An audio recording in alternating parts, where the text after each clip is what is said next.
Turned on. All right. All right. I believe that we are feeding out to the people out there. Hopefully, we are. You guys can let us know if there's any issues or anything like that. Let us know right now. First thing I want to do while we're waiting on that, make sure you guys go to hankstrange.com, sign up for the email list. Very, very important thing to do while you're over there at hankstrange.com. You could check out the patches that help support us. We've got 2 patches in the store right now. We've got the broadcast patch as well. This is the broadcast patch. And then we also have, this is what I call my super suit or blaster patch. And I'm going to be doing more patches. So when these are done, I'm going to discontinue them and do more of those. Of course, so be on the lookout for that. Go to hankstrange.com. Let me do the open. I haven't done the open here in a while, so I'm going to press the open button and get this going. Let's see. Welcome back to the Hank Strange Situation. Right. Make sure you guys subscribe to the channel, thumbs up, ring the bell so you can be notified every time we go live. All right, let's throw these dudes in here. There we go. We got Mike from MW Tactical. We got Rolando, Puerto Rican Pistolero in the house. You guys know how it is. Jazz hands. Let's get the jazz hands popping. Oh, yeah, there we go. Mike's not doing the jazz. We got the jazz hands popping. You know, someone actually was telling me there was one episode where someone didn't do jazz hands or jazz pinkies. And they're like, guess who that was? Guess who that was? Coleon Noir. When he was on the show, he was too manly. He can wear tight jeans, but he was too manly to do the jazz hand. So if we ever get him back on, yeah. You know, so we might never get him back on then, but you know. Another great. I got another great. Oh boy. I think you got something against me because you're always joking on me about something, but now at the same time, you don't even put dash in my name, man. What's going on? Oh, the dash. I forgot the dash again. Okay. Killing them. Mike. And that's like Superman in his cape. Yeah. Mike dash MW dash tactical dash dash. There you go. Hey, now I feel awesome again. You're welcome. You're welcome. All right, listen, we're gonna get this going here. I hope you guys have your big girl panties on. This is episode 620 of the Who Moved My Freedom podcast. Like I said, we have our guest right here. He goes Mike dash MW dash tactical dash. There he goes. He's in the building. What's up, Mike?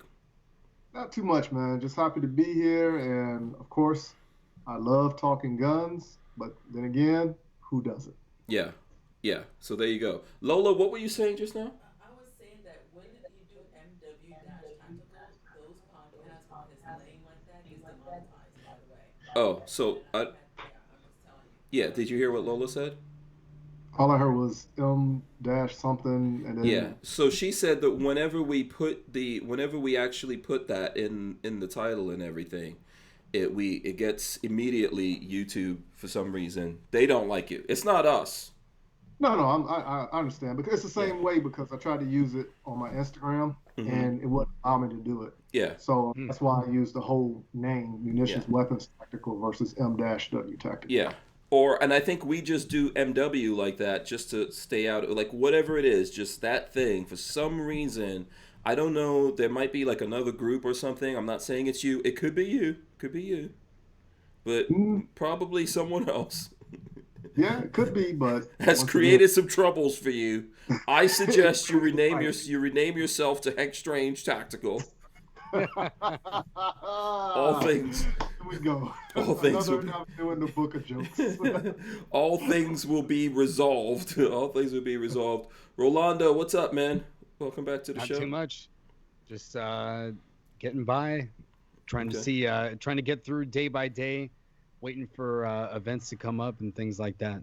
So working with my wife on the podcast and yeah. How is the podcast going?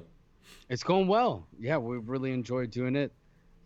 We've had a good time so far, and I think people have enjoyed it so far. So yeah, what episode number are you guys up to? We're at number 6. Number 6. Already a month and a half. Pick up sticks. Yeah. Yep. Yeah, that's cool. What's the actual podcast? It's a Locked and Loaded Latinos podcast. So my wife and I do it every Sunday at 7:00. Yeah, you should have Mike on there Oh yeah. But only call him Hank Strange Tactical. Oh, here we go. Here we go. So we said locked and loaded. Yes, locked and loaded Latinos. Latinos. Yeah. Mm-hmm. And it's the and symbol. Sundays. You said Sundays at 7:00 Eastern. Yeah. And listen, down while in South Florida. Yeah, Sundays at 7, right? Sundays at 7. Yes. You got it. All of you guys out there need to catch it on Sundays. I don't do anything on the weekends podcast-wise. We're doing other stuff during the weekend, so you should catch up to those guys. They're really awesome. Rolando, he's a handsome dude, but his wife, like everyone tortures me. I'm going to say the wife is the better half. Oh yeah. Sure. Yeah, she's the better half. She's also hot-headed, right? Versus you, right? Does she get more excited, or you go down rabbit holes more? I go down rabbit holes. Yeah. Joe is definitely more, I guess, level-headed in that regard. I guess politically. Yeah, she's level-headed. Yeah, that's true. Mm-hmm. Yeah, I saw her steam coming out of her hair though, her ears on one of the shows that we were doing. Well, see, when she's the host and she doesn't have to worry about being conciliatory, and she's like, "Oh, I can have control. I've got my opinion. I can give it out there." She'll give her opinion. Yeah. So especially Kamala Harris seems to really like get her hair on fire. We will get into that. that. Dan Hates You says Hank's too loud. I just want to hear Lola. Well, you're gonna have to find the Lola show for that one. So I don't know. I don't know what we could do to help you, but you're going to have to find the Lola show for that particular thing. So listen, big shout out to Walther Arms for sponsoring the show here. Of course, I forgot to say that. For all you guys out there, please smash the thumbs ups, okay? Very important. If you're in here, you're watching us, smash the thumbs ups. If you hate us, you can smash the thumbs downs. That's okay. That's fine if you hate us. Either way, it's all interaction. So go ahead and hit those. Make sure you do check out Puerto Rican Pistolero on all his social media, as well as Mike Woodland MW Tactical or M-W Tactical. I figured it out. I just figured _ it out. Huh? I think you got something against me because I'm taller than you. Is that what it is? I'm just asking the question. That's an easy thing to solve. It's called kneecaps. But you gotta catch me, Yep. It's an easy thing. It's an easy thing to solve. So let's see. By the way, I see Latino Locked and Loaded out there. Shout out to her out there. So what's going on with you guys? What's up? Who's got issues here first? That's the first thing we should get into. Well, obviously Mike has some issues. Unresolved. Well, I'll start it off, Dan. Yeah. So, what's your problem, man? All right. So right now, my biggest problem is that I have another competition this weekend taken down in Augusta, Georgia at CSRA Shooters, and it's going to be a fun USPSA Level 1 match. Mm-hmm. Then next weekend, I'll be in Florida doing the Nationals down there, having fun at that also. Yeah. Unfortunately, I won't be in Florida. So I'm just saying in advance. No, I'm just kidding. And like Central, come here. Oh. Yeah, what part of Florida was that again? You're gonna be here? New Smyrna. That's where I don't know how to pronounce it or anything. Smyrna Beach. Yeah. Yeah, New Smyrna Beach. Okay, that's Daytona, right? Daytona. Close to the Daytona area. That's what I'm thinking. I want to say I looked at the map, but that was probably about 3 weeks ago. Okay. And you're going to be appearing in which strip club up there exactly? Forgot. I don't know if you mentioned the name of that strip club you were going to be in when you're up there. Right, so what was it? Chippendales? Let me tell you a story about strip clubs. Okay, I've only been in 3 strip clubs my whole life. So this strip club in Florida that I'm gonna go to is called USPSA. You only be stripping clips. We're only stripping clips. That's it. That is it. Okay, I like how you just lied. Did you hear that, Rolando? He said he's only 3. Only 3. Only 3. Been to 3 whole time. I'll take the man at his word. Oh, okay. All right. I don't know if anyone believes that. Okay, so you've been as a customer or patron in only 3. How many have you worked on the stage in? I We talking the bedroom or in the house? That's separate. All right, okay. Latina Locked and Loaded says yes, it's by Daytona. Yes, it's by Daytona. There you go. I'm just trying to help out the ladies that might want to come to that club. Like I said, the club is called USPSA. It's a traveling act, so every weekend I'm at a different location. Yeah. Dirtfoot Racing says Jiggle Strip Club. That's Walter, by the way. That's Walter. That's his alter ego out there, Dirtfoot Racing. Account? No, well, Dirtfoot Racing is where Walter does all the dirt bike and all that kind of stuff. Oh, okay, gotcha. Yeah, so you guys should follow him on there. Nice. Okay, so other than this match, what's going on with you? Not too much. We got this match coming on, and then next month, September, I think it's the Georgia state match taking place, and that's going to be somewhere like close to the Atlanta area, I think it is. And after that, in October, we're bringing back the M-W Tactical Podcast. Okay. And then we're going to ride that out until the beginning of the next shooting season, and then focus on the next shooting season starting around the February-March timeframe. Okay, cool. You guys should exchange info and be on each other's stuff. Chris Bullis says he's going to be at the Bats and Balls Club. Oh, my gosh. This is just starting. Oh, these guys are just getting warmed up, man. They're just getting warmed up. Some people are still coming in right now. We are just started. Too funny. Yeah. Funny. If you wanted it, so there's gonna be names. People are gonna be making up names. You know. How tall are you? How tall are you again? 6'5". 6'5". Yeah, that's 6'5" and above. That's what's going to be happening. Okay, so what about you, Rolando? What's up with you, man? You like I said, we've been working on the show. We're also trying to see if we were going to go up to Atlanta next month for the Solutionary Summit. Oh, right. Okay. Yeah, we're not 100% sure yet. We have to see how it fits in to our schedule. That's the thing that Maj is putting on, right? Yeah, Maj's going to be there. KD, Argo J. They've got an awesome list of speakers out there, and they're going to have some range time and stuff like that. So yeah, they didn't invite me, by the way, but that's fine. Oh, I understand. I see how it goes. Judge Brown. I think they got Judge Brown also. Yeah, yeah. They might have that. They didn't invite Hank Strange, but that's cool. That's how it goes. Lola says they're out of control. Yeah, that's fine. That's fine. People only know me when they want to promote stuff. That's okay though. No, I heard about it. I don't know. I don't think I'm invited to that at all, which is fine. I'm not mad. Talk to Maj. I bet he'll I'm not mad. No. I'm not worried about it. I'm just teasing. I know. I saw it. Is that's sold out, right? I know they have like a set. I think they still have. I think the people are still freaking out about COVID, so I think it's more. So they still have I think I saw half the seats or something like that. But I haven't checked in a few days. Oh, I'm surprised, man, because there's going to be a lot of people up there from what I saw. Yeah. Yeah.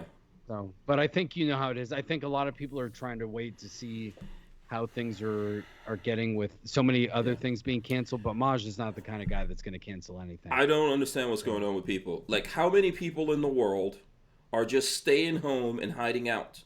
I don't really believe that. I was talking to Lola's brother about this. He's in Maryland, right? It's really close, Maryland, Virginia. He was like, these people are in the clubs every single night. There's nothing you could do at the clubs to escape from COVID unless you're wearing a spacesuit. Mm-hmm. So what's going to happen at an event like that? That's not going to happen in the clubs. Yeah, I don't get it, but we'll see. I mean, I'm looking forward to it if we get to go. I think it'll be pretty awesome. Yeah. What were we going to say there, Mike? Are you going to be at that event? No, actually, September 12th. That is the North Carolina sectional I got to do up in Asheville. I think it's Asheville, okay. North Carolina. Mm-hmm. But what my intent is to contact Maj and tell him I'm willing to pay for a ticket for somebody to go also. Mm-hmm. Oh, okay. Okay, very cool. How's your ranking coming along in the competitions?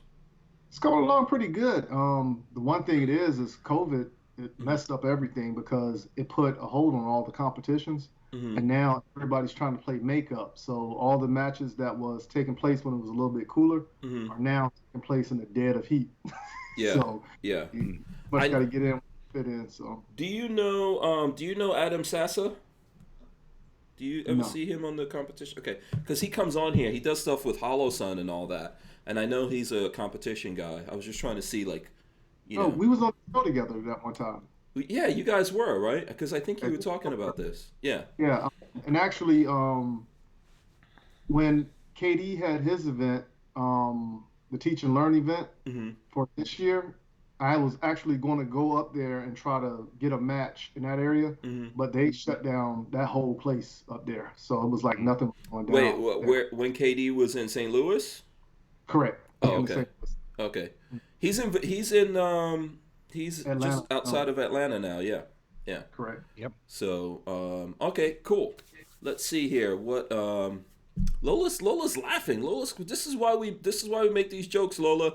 You can't complain and She's then having a laugh good at the time. same. Yeah, she's laughing, but at the same time she's complaining about us. Doesn't That's the yeah. best of both worlds in a Yeah. sense of speaking. Yeah, it doesn't work that way though. We gotta actually do this, otherwise, it doesn't make any sense. All right, so let's see that there's what's the things like I know you haven't been on here in a while, Mike, and then I think probably haven't seen you in a couple of weeks. Also, Rolando, what's the things going on in the gun world that's like on top of you guys' minds the most? Looking Uh, for Huh? primers, reload equipment, primers, so Oh, I can reload some so bullets. are you having ammo issues? Is that like is how real is that for you?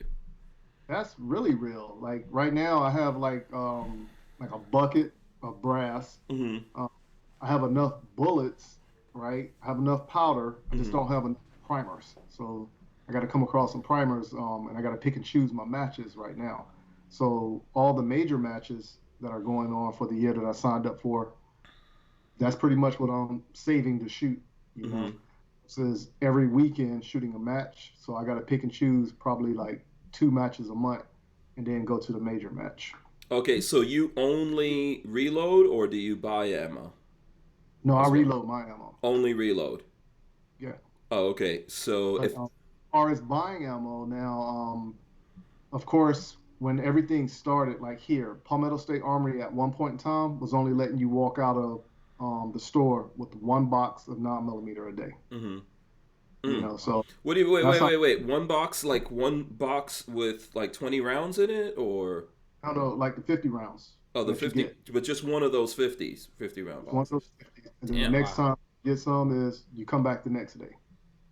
Jeez. So and that was going on in this whole area. And then of course certain places was jacking up the price of ammo also. So 1 box of ammo, 50 rounds, Mm-hmm. like $30. You know, so Wow. it's getting ugly. It's getting ugly. So Yeah. but I'm Yeah. thinking after the election, COVID's going to magically disappear. And then magically we're going to get bullets again, you know, Mm-hmm. reloading supplies and everything. So Yeah. I don't know about primers. If anyone knows about primers, you can help out Mike. Let him know. Mike, if you need some ammo, I will only triple the prices for you. I won't oh, quadruple it. you know, people like you show the love. I will say, I will only triple. hey, I got a black credit card around here. Cut it out of a magazine, but I'll make sure I give you that number also. Oh, okay. What? Before I go to Rolando here on this, what are you shooting the most in competition? Because you're doing two gun, right? No, no, no. I'm You- only doing USPSA, and I shoot the limited division, so I'm just shooting a 40. Okay, so you're only doing 40. Okay, so all right. So then, man, I thought you could get a lot of 40, but you're saying you're only going to reload for those matches anyway, right? Because you want it to be a specific load. Correct. Oh, okay. All right. Because I thought 40 was usually easy to get, especially in the South when stuff was going on. That's how it used to be. Like I know here in Florida, you can always get 40. 9mm what runs out, but up north, for some reason, there's more people using 40s, so You can't get that, but you can get a ton of 9. Yeah, So, well, it's like I said, it's across the board here. mm-hmm, So 556, 223. I mm-hmm. mean, they jacked the price up on that, and it's becoming hard to get as well. Yeah.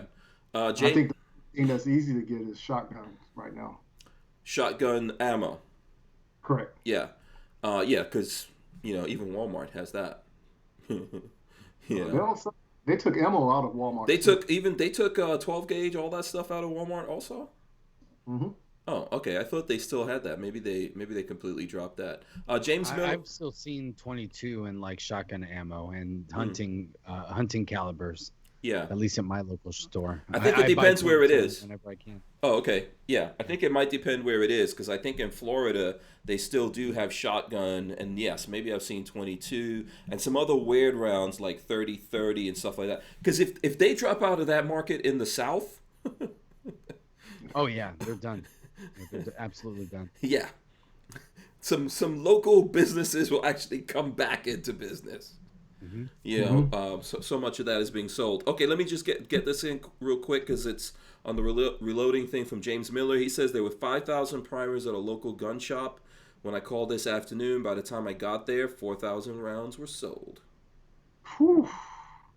Yeah. Like 3 weeks ago, Sportsman's Warehouse had a shipment of primers that came in, Mm-hmm. and of course, they said they outsold what they was allocated for the store in like 15 minutes. Mm-hmm. So, and then they want to deliver to your house, so you got to go to the store to pick it up. Yeah. Khadija Anderson says should be everything except for high power rifle and pistol ammo at Walmart. Mm-hmm. And then Appalachian Gunrunner says I'm in Kentucky, and at first 40 was all I was seeing for sale. It was all over. Now I'm seeing a lot of 40 cal guns and ammo selling. So there you go. Okay, very interesting. So what about you? You're in Florida. You're in South Florida, Rolando. Are you seeing this ammo situation? Oh yeah, Okay. definitely. I usually order online anyway, and Joe and I stockpiled what we could early on, but we still don't have enough that I would want to that I go to the range, especially 9mm. Like I won't shoot out my 9mm right now because I just have too many guns to shoot it. I've got half my long guns are PCCs, and obviously most of my handguns, except for my or carry 380s or 9s. Okay. So I've been shooting a lot of 22. I've been using that CMMG 22 long rifle kit in my ARs, just so that we can still get to take the ARs out there and have some reps in them. But I'm not shooting any 223 or 5.56 or 9mm right now. Okay. Interesting. Did either one of you could try this? I know that Fort Scott sells bullets as well. I think they sell primers also. I don't reload, but I think they sell that kind of stuff. Have you guys looked there? Have you looked there, Mike? Say that one. Fort Scott Munitions. Have you checked them out online? No, I haven't. Because I was thinking that Fort Scott Munitions only deals with self-defense ammo. No, they do. Well, they do hunting, self-defense, and things like that. But I've seen them, for sure. I've seen them with bullets. I think they have primers. I'm not sure. And John Parson wants to know what primers exactly you're looking for. And if anyone wants to go check out what Fort Scott has, you can use the code Hank10. It's going to get you 10% off. And when I speak to them, they tell me in a couple of weeks they're getting these things in. So you can even pre-order stuff from them, and then you'll get it in a couple of weeks. So check out Fort Scott. I'm not, obviously they help me out on the main channel, and they sponsor me for ammo and stuff like that. So I'm just giving you guys that full disclosure. But I know I'm in communications with them, and I know that they're working hard on this stuff. And they do have some ammo available, and then some stuff is on is like on back order, but I think it's a couple of weeks. Do you know what primers are you? Let me see if they even sell primers. I'm gonna look at their website. Yeah, so the primers I like to use are CCI, the number 500s. Of course, there's small primers for just reading, of course. But Federal, they have like the small primers also, but I think it's the blue box that I prefer with federal. But right now, beggars can't be choosy. So if it fits in my press and in the back of that casing, I'm Yeah. all for it. Yeah. Let's see. I don't know if I'm trying to see if they have it. I'm trying to see if they have. No, they might have just projectiles. Yeah. I think they just have the projectiles. Maybe they don't sell primers and stuff like that. So, yeah. Okay. All right. So, if I think that this is probably it's going to take a couple of weeks for all the manufacturers out there to catch up. And I know I'm hearing different things from people. What do you guys think about this? You think this is going on for a long time now? You think we'll catch up and this stuff will chill out? What do you think? I think COVID is the culprit behind all this, and of course, when they was doing the whole stay away from people, it's coming from overseas, it's all on the packages, that messed everything, So of course, wasn't getting shipments from overseas, and then time you did get those shipments from overseas, it was probably like two weeks to at least a month, and then the system got to catch up because now we're gonna put restrictions on what's coming from what country.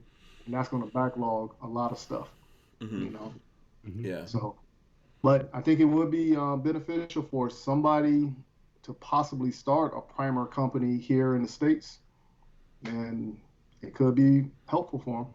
But I don't know any of the restrictions and what all it takes to make a setup. So wait a second, there are no primer companies here? From what I understand, there's nobody in America that makes primers. Everything is coming from overseas, from what I understand. Right. Okay. See, I don't know enough about this. So why would that be? Is that just because of our regulations here? Yeah.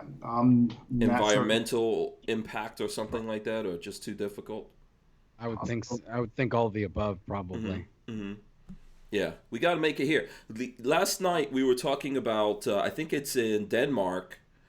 That country is so low on ammo that the military, when they're training, they don't have ammo, so they have to shout "bang bang." What? I'm telling you. Look it up. Wow. You don't even do like paintball? Yeah, Mike, I know you did that when you were in the Army. Wow. No, we actually did the laser tag. Oh, really? Yeah, paint also. Yeah. Oh, okay, cool. Did you? But you guys didn't have ammo issues, right?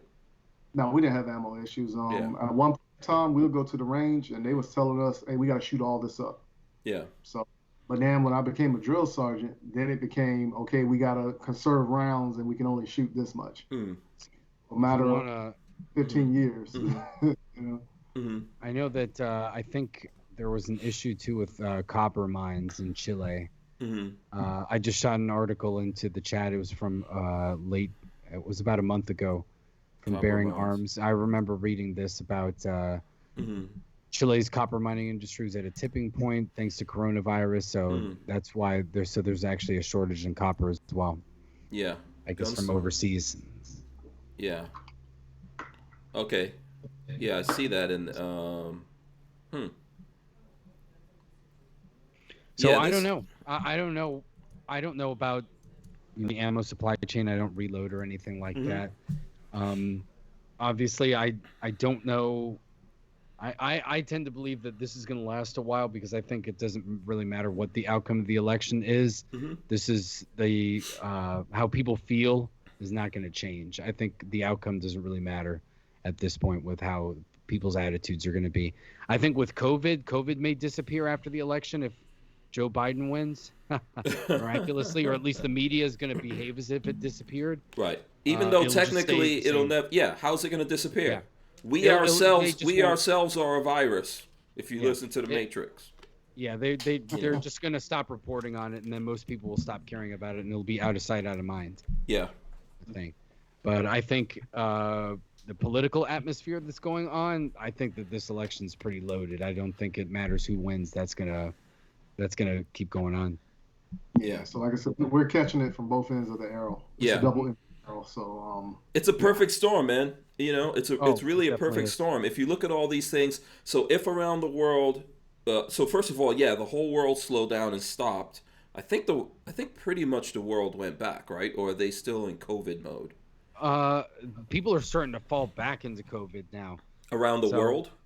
Yeah, I've been seeing that like South Korea had major protests because they were going to increase their lockdowns again. New Zealand only had like 69 cases, and they're going to shut everything down for 69 cases after they had isolated themselves. And I know that they had, enacted policies in New Zealand basically that they could warrantlessly come into your house and check if you had COVID or not. Mm-hmm. That's how crazy some other countries are. Mm-hmm. I know China supposedly is having concerts in Wuhan. That was going viral yesterday. Yeah, I saw saw that, BBC. but I didn't. I didn't. Did anyone check into that to see if that was real? That's real. I think it was real because Yeah. you're talking about the party they had when they was like on the little lifeboats in the pool or something like that. Yeah, it was a pool party. Yeah. Yeah, like but that was a massive pool party from the video I saw. Yeah. Yeah, that was bigger than any MTV pool party I ever saw. Well, angles do make things look a little bit bigger. Yeah. Yeah. So I think, man, it's it's funny, right? You don't want to be too pessimistic. You don't want to be too optimistic when we're looking at these things. We're thinking, man, is this really going to go indefinitely? I don't know. Where are you guys at? You really think? I know Orlando. Sorry. It sounds like you're thinking this is going to happen for a long time. I think so because I think that they've built it up.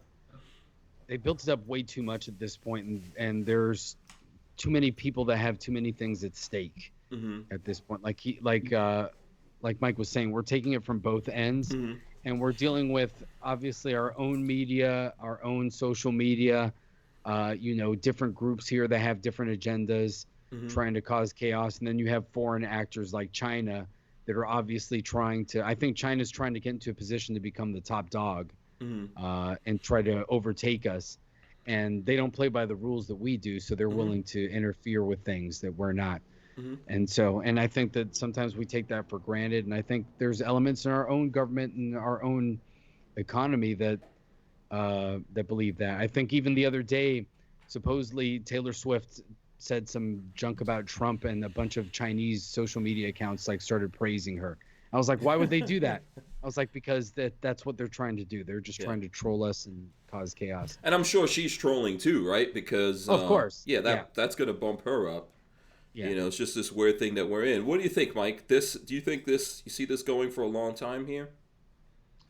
Like I said, I honestly believe everything was put into place for political reasons. Right? It's an election year, of course, and then of course, when you turn around and you look at everything, listen to how everything is being talked about.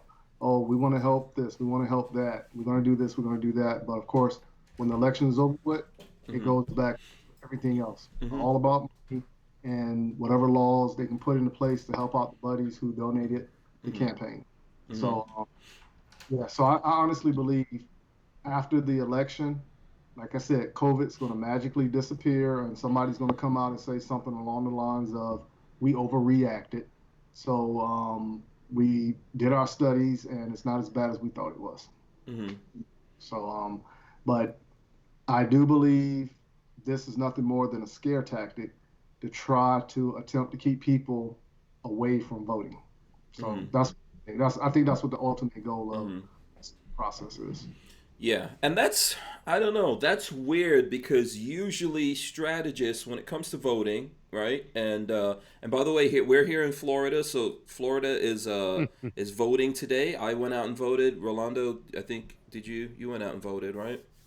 No, I didn't this time because nobody down here represents anything that we believe in. Oh, right, There's right. no options here. Yeah. And in our congressional district, it runs unopposed Democrat. Yeah, I forgot how far south you were. Yeah, so we're deep in unfriendly territory. Yeah, you're in communistic territory. Yeah, so it's unfortunate that we don't have. I mean, when you've got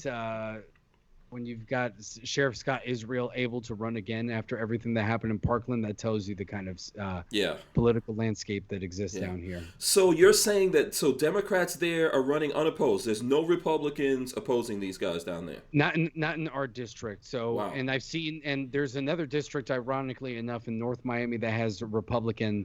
I believe Diaz-Balart. He's run unopposed as a Republican for years too. It's a heavily Cuban district. Yeah. So that's just kind of how it is. But he's kind of the exception down here as far as. And that's weird how the districts run, because I was looking at it like the districts themselves, and someone can correct me if I'm wrong here, they seem to be cutting slices out of Florida going up or going down, however you want to look at it. It's like a weird layout from it. So in other words, going from coast to coast. Yeah. So as you get further up the peninsula, Florida is like the schlong of America, if you think about it. I'm sure you learned about this in geography class. Mm-hmm. Florida is the schlong of America. And as you go further up the shaft, where it gets girthy, you could be in the Atlantic and in the Gulf, and you're in the same district. Yeah. Yeah. Well, it's gerrymandering, and both parties do that. Right. And after decades and decades, it's like nobody even knows why they're shaped like that anymore, because it was one party or the other that made it a crazy shape for whatever the political demographics were at that time. Mm-hmm. And 20 years later, it doesn't even make sense to them, and then they reshuffle it and it becomes some other crazy shape. And that goes back to to just both of the parties messing around with everyone. Everyone's promising stuff. Right? Like Mike was saying, everyone's promising things. It doesn't matter. No one delivers on anything they promised. When Republicans had a supermajority, and I'm registered as a Republican now. Republicans had a supermajority, they didn't do crap. They didn't do anything. So that's pretty much what we're always dealing with here. But so I hope folks did go out there and vote. I don't know, what the hell was I talking about before we got sidetracked? Huh? Ammo issues. Oh, I think your audio went off there, Rolando. Let me see. Yeah. Am I back? Okay. Yeah. So I think we were talking about this this COVID thing and COVID going away. Ultimately in life, it's never going away. No. So I don't know what people are going to do. If everyone's really this worried about this thing, it's never actually going away. Never. We've always had these things, and we always will have them. I think it right now with everything that's in place, mm-hmm.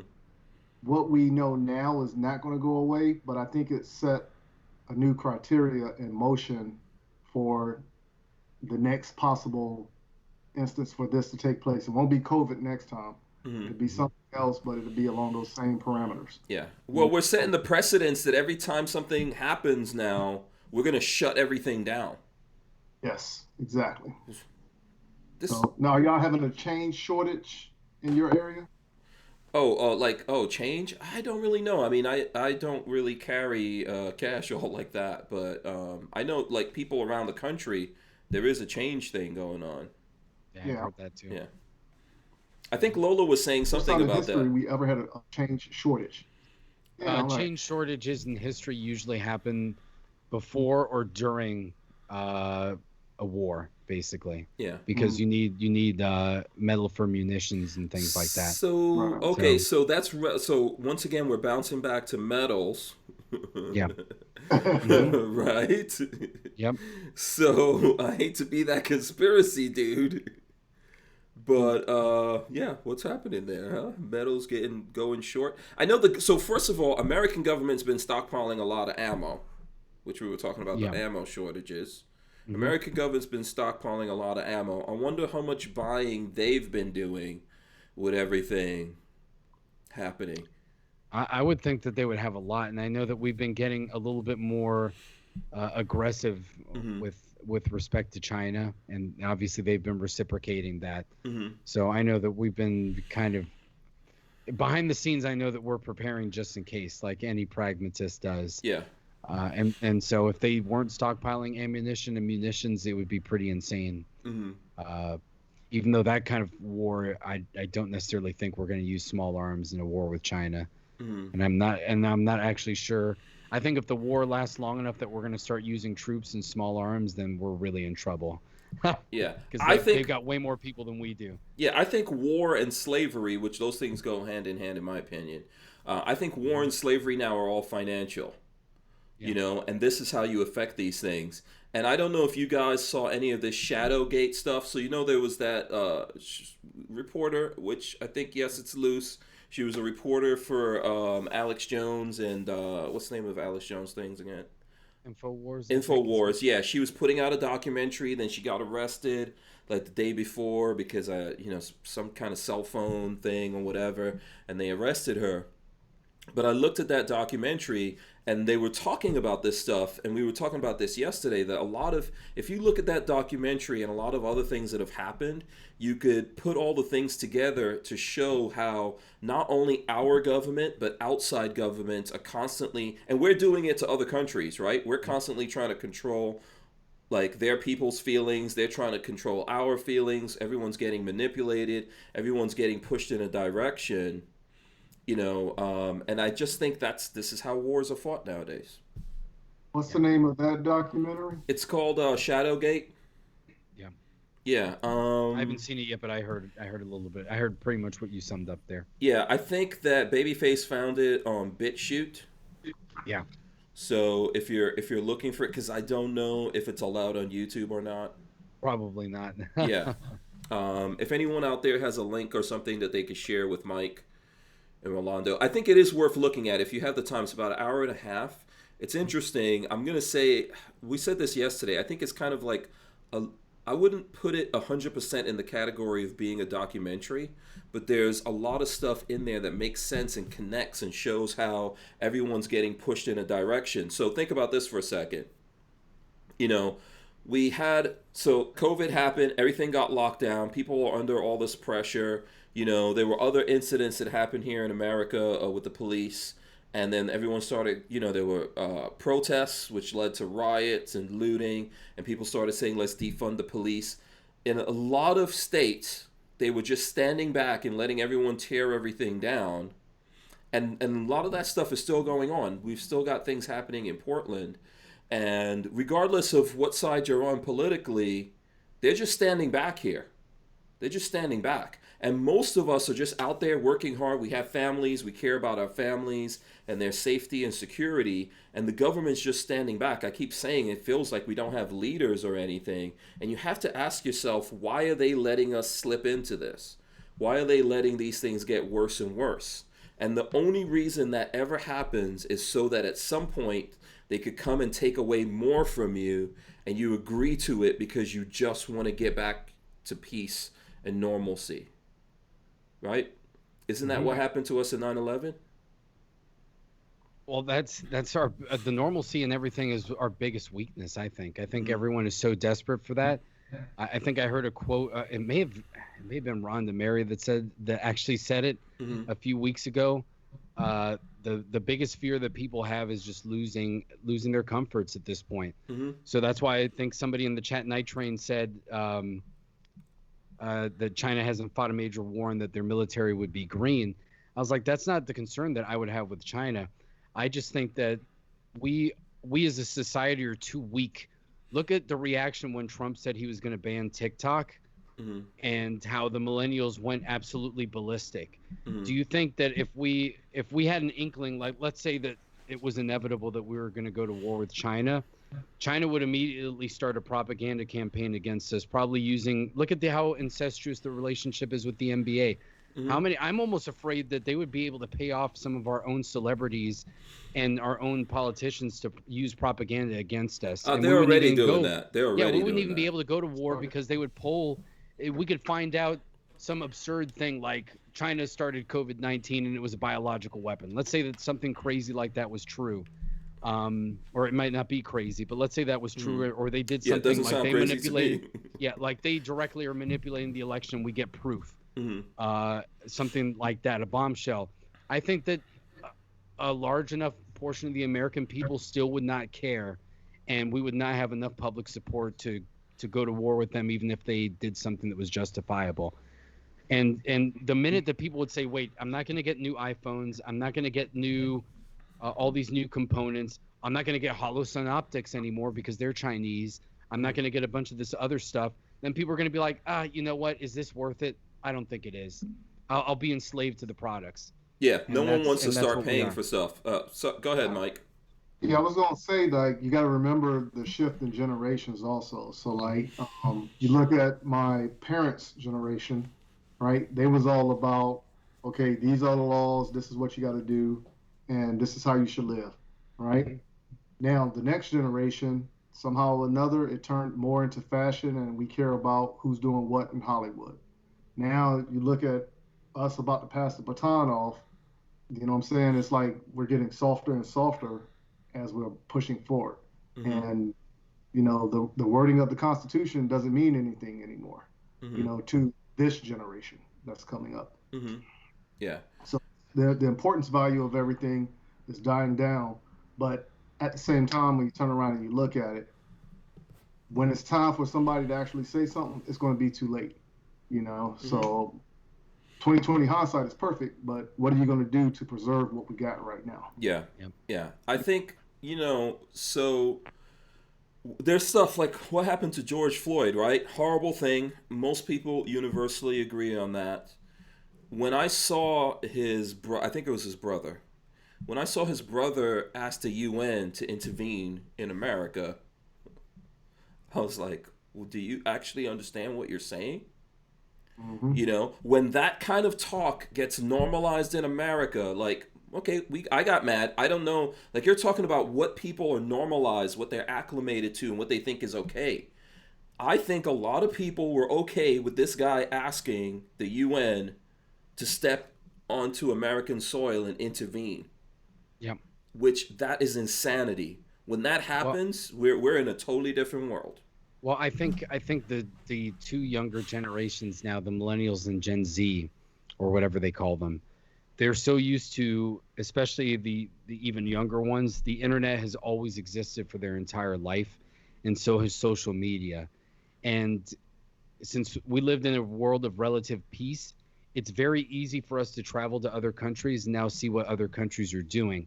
And I think that the internet has kind of removed those barriers to travel. And I think the younger generation kind of sees, well, why can't we have a one world government? I should be able to go wherever I want. Why can't we have open borders? And they don't understand. That sounds good in theory, but you're almost saying, well, other countries don't have our laws. You don't have rights in those other countries. So as far as I'm concerned, unless the entire world adopts the U.S. Constitution, I would never want anything like that. Mm-hmm. So, uh, and other countries wouldn't want that either. They have their own heritage. They have their own beliefs. So I think people have kind of become naive, and they don't understand that just because it might be easy in the West or countries like that, there are other countries that don't follow our same moral standards. And we'll never have a one world government because there will be countries that will say no. We would never want that either, unless we're the ones that are imposing that will upon us, Mm-hmm. upon everybody else. And I Mm-hmm. think the younger generation doesn't understand that. Just because the internet makes everything so easy and makes it seem like, hey, we're all together. And I get the concept. I think it's great. And we are a smaller planet, but I think it's a naive viewpoint. Yeah. What do you think about this, Mike? Yeah, like I said, I'm in total agreement, but at the same time, you have to understand that the brainwashing aspect started taking place years ago. Mm-hmm. Oh yeah. So once this starts catching up, now you're already swayed because even though they drop little nuggets here and there, and it's not anything that's a constant barrage, it's just plant the It seed. didn't start with our kids. It's like, you could track it back, like, so there's our kids, right? Mhm. Then there's us. Then there's our parents. Like, all of us, like you said, man, this is a thing that they don't do over 5 years. They've been Right. doing it over maybe the last 100 years, Mm-hmm. you know? Yep. And people, everyone's in that position. I think a lot like what Mike was saying, I always tell people that I'm not working as hard as my parents did. And they didn't work as hard as my grandparents. And my kids are definitely not anywhere close to where Lola and I, how hard we're working. So a lot of what they're doing, and I'm not saying that my kids are in the category of what we see going on here with a lot of people, right? But they're still not doing that. Well, now there's a whole bunch of folks out there who are falling. Well, like, yeah, this guy's stuff should be my stuff. We could just go destroy whatever we want to, take whatever we want to, and they don't have an idea. I think there's not even a lot of people that have seen like what you've seen, Mike, around the world. They don't understand. Like, you're saying you want this thing. You don't really understand what this thing is you're saying you want. You don't know what that looks like. Well, and I think social media accelerated a lot of that, and I think it created a culture of jealousy in the younger generations because whereas I think us that are a little bit older, we appreciate what it takes to build something. Mm-hmm. Like I think you should Hank, you both of you as YouTubers probably see this all the time, where a lot of people that can make a living off of YouTube, people are like, well, that's so easy. All you do is make videos all day and shoot guns. That just sounds like that's I'm sure you guys see that all the time. Mm-hmm. And until you realize, well, okay, yeah, it sounds awesome and it is awesome that you get to do that. Not many people get to do what they really love in life, but they don't understand the hours that it takes to film, how many takes something might take, how sometimes the weather may not work out that day. And then when you edit stuff, oh man, that takes hours on its own. Mm-hmm. And then in order to produce enough content to actually make a living, you've got to pump it out. And then that, increases everything tenfold. Yeah. So I think a lot of people see the outcome and then they just become jealous. Like, oh, Hank Strange gets to shoot like every gun that ever comes out. Mm-hmm. Like, it must be great to be him. Or you see it even worse in like people that show off their cars, that show off their houses, everything like that. Now we get to see what everybody is doing all the time. Mm-hmm. And I think that normal people, even though we live as lower and middle class, we live better than any other generation in history. I mean, kings didn't have air conditioning or, internal plumbing or TVs, flat screen TVs 100 years ago. We live better than kings. Obviously not in the sense of land, which is more important than anything else, but, as far as our standard of living. Mm-hmm. And they take it for granted because they see all the celebrities in their mansions flying everywhere all the time, getting to do that. And they're like, well, my life isn't as good as theirs. Mm-hmm. And that sucks. And they become jealous because they see it all the time. Yeah, I think I would take that a little bit deeper. I would think in my time growing up, when I saw Mike Tyson, right, there was people that were famous. Mike Tyson, Eddie Murphy, Michael Jackson, Bruce Willis, right? Whoever you want to think of. Those people were famous. We saw them maybe on TV. We saw them in the movies. These were really famous people, and they were actually making a lot of money, even if they were getting cheated, right? Like we all knew, Mike Tyson got cheated, but lots of money actually went through his hands, right? Or someone's hands, right, on his behalf. So now, and those were people that were almost to us like aliens. The kind of life and recognition that they had was almost like an alien thing. So we would see them, but we would live our lives. And we and not to say that we were satisfied. There were those of us who wanted to be famous, or we wanted to become a doctor, a lawyer, whatever it was, and accomplish things. But when we looked at those guys, we thought this is somewhere like way off there. And if you really want to do this, you're going to have to make massive sacrifices and all that kind of stuff in order to get out there, all of that. Okay.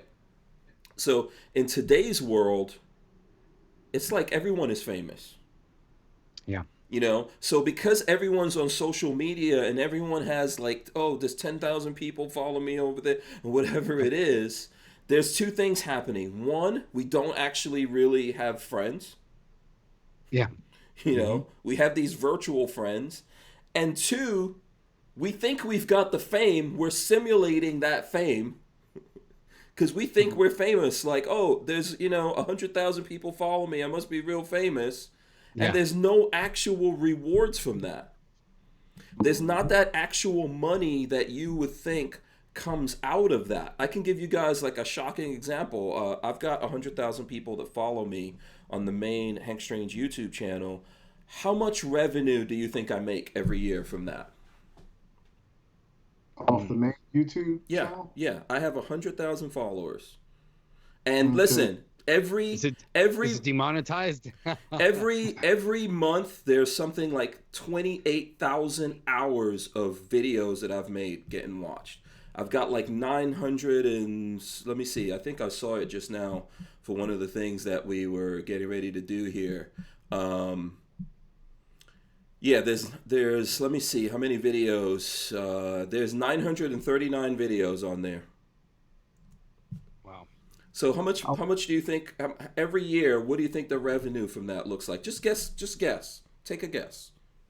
say 20,000. How much?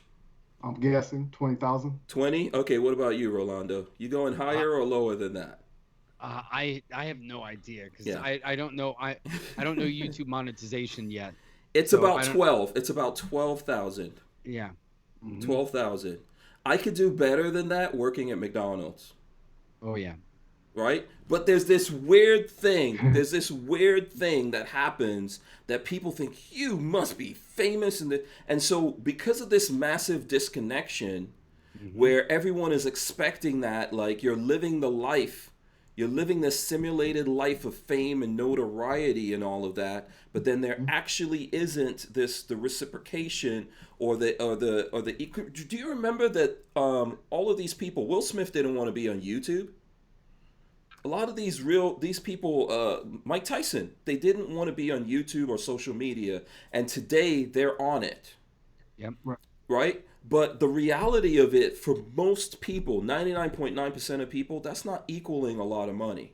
So when you see that and you're like, what's happening here? I'm here, but I'm not getting this thing. It makes you think, yeah, you know what? The only solution here is I'm not going to do anything, and then whatever I want, I should just get it from another person. Well, and what a lot of people don't understand either is how the landscape of making money on platforms has changed. Mm-hmm. So if you got in early on and you had a unique idea, there was less competition too. You had a chance to do something. It gets harder and harder now because the market is more and more saturated, and people have been doing things for 10 or 15 years now. So maybe it's already been done. So Mm-hmm. it's hard to kind of like find your niche to become big. Obviously, the good thing is anybody can do it if you just have a goal of, I just want to produce content. I don't really care how big it gets. But Well, as I far as think making big money, it's a lot harder now. And they try to suppress up and coming channels now too. Whereas for back in sure, the day, everything was, yeah, it was but like a free for all. But I think Yeah. the reality is, so even though there's 7 billion people on the planet, you guys could tell me if you think this is wrong. I don't think there's 7 billion people, but there's not 7 billion slots for what we're talking about. No way. There's not 7 million slots. I don't think there's 700,000 slots. Yeah, you got to take that down to at least 1/4, 1/3. It's gonna Yeah. be like. But now somebody had spoke to me at SHOT Show. Mhm. Not SHOT. What was the last event we went to? It had to That was be. NRA. No, we didn't do NRA this It year. was not all right this year. So No, it's it had to be SHOT Show. SHOT Show. Yeah. Yeah, SHOT Show was the last big thing. So somebody was talking to me there, and they was talking about why am I not like monetizing my videos? And I was like, that's too much of a headache, man. That's too much for me to track and everything. I just do it for love. I love doing it. I'm having fun when I'm doing it. I put it out. If you watch it, you watch it. If you comment, okay, it doesn't matter to me because I'm not looking to get anything in return from it. Mm-hmm. So, but my whole platform is based on that as well. I'm not looking for anything in return. I'm just having fun in the moment. Mm-hmm. Yeah. Yeah, I think that's a better way to look at it. And I'm not saying don't try to do it. I'm just trying to tell everyone there's only so many slots. So if you look at America, what's the number one thing in America everyone wants to be? It's probably president, huh? Just famous. Yeah, everyone wants to be famous, Yeah. but everyone wants to be president, even the famous people. Lots of famous people have tried to be president. I think we've had only two so far. I think we've only had Reagan and Trump, right? Yeah. Is there any As other far as famous person celebrities. that became president? Celebrity? I don't think so. No. So, there's only so many slots. In Hollywood, there's only so many. When you look at a movie, every movie has a different star, or there's only, to me, when I look at movies, there's like 20 people that are in all the damn movies. Right? Everything is like that. So at the end of the day, this is what makes it tough. And what that means for you to get that, if that one slot becomes available, by the way, that extends to YouTube and everything. If you want to look like what we're doing here, how many dudes on YouTube in the gun world have over 1 million subscribers? Oh, like a handful, maybe just two handfuls of people. No, there's not two handfuls. It's one handful. Yeah. Well, I was gonna say like 10, Maybe 10 guys at the most. I could think of maybe 5. I know Mac is newly in that military arms channel, but I can just think of, other than Mac, I would think like Hickok Demo Ranch. Hickok Demmer, IV 8888. IV 8888. Yep. Who else we looking at? Man, how could I forget this? I don't think we're looking at anyone that's over that. And by the way, before we is Coleon over 1 million? No, I don't think so. No. I don't think so. He may be approaching that, or maybe close to that. But let's think He's at about 1.5. Yeah, he's at 1.5. Oh, okay. So there you go. So that's 5. But guess what, though? 5 is what I can think of. Yeah. Guess what? The top YouTubers are way over. Like, oh yeah, it doesn't. Those compare. big YouTubers are way over 5 million to actually be a big YouTuber, right? So the thing about it that I'm trying to say, I think yesterday when we were talking about me hitting 100,000, Babyface said, "Yeah, congratulations, you're 1 in 160,000 people." You know, and just think about that, right? Like, there's 160,000. Now that's in the world of 7 billion people. That's a tiny number. That's coronavirus numbers. Like, we're looking at how many people died of coronavirus in America, and we're killing the economy and destroying everything based off of less than a percentage of the people in America. Mm-hmm. But this is the reality of everything. There's very small slots for all of this. For all of this stuff that everyone's going for. Everyone's not going to get there because there is no actual equality. There should be equality in the eyes of the law. That's where people should be equal and the same. Everything else, you've got to, in order to get something, you got to sacrifice. I always tell people, you have to be willing to give up everything you want, everything you have to get everything you want. Yeah. So go ahead. Also, yeah, Martin Luther King said that also, but we also have to remember that all this craziness, when it comes down to it, it's human rights, not just American rights. It's an American issue, but it's all about human rights across the board. Yeah, that's the thing I'm cool with the whole world having. Like, these rights that we're talking about here in America, people can call it whatever they want. It doesn't matter to me. Everyone should be equal in every country in the eyes of the law, right? Yep. You know, this is the thing. Everyone should have the right to defend themselves. You know, everyone should have the right, if they want to, they should be able to go out there and start businesses and work hard and not have kids, or, you know, wind up getting divorced because they're trying to go after this thing, and then now they built it, and they shouldn't have to give you everything because they gave up everything so that they could become a millionaire. They shouldn't have to give you every single penny that they make. They should be able to enjoy that because they made the choice that while you were home with which there's nothing wrong with it. You decided, one person over here decided to raise a family, which is freaking awesome. And this person decided to go out here and do this thing.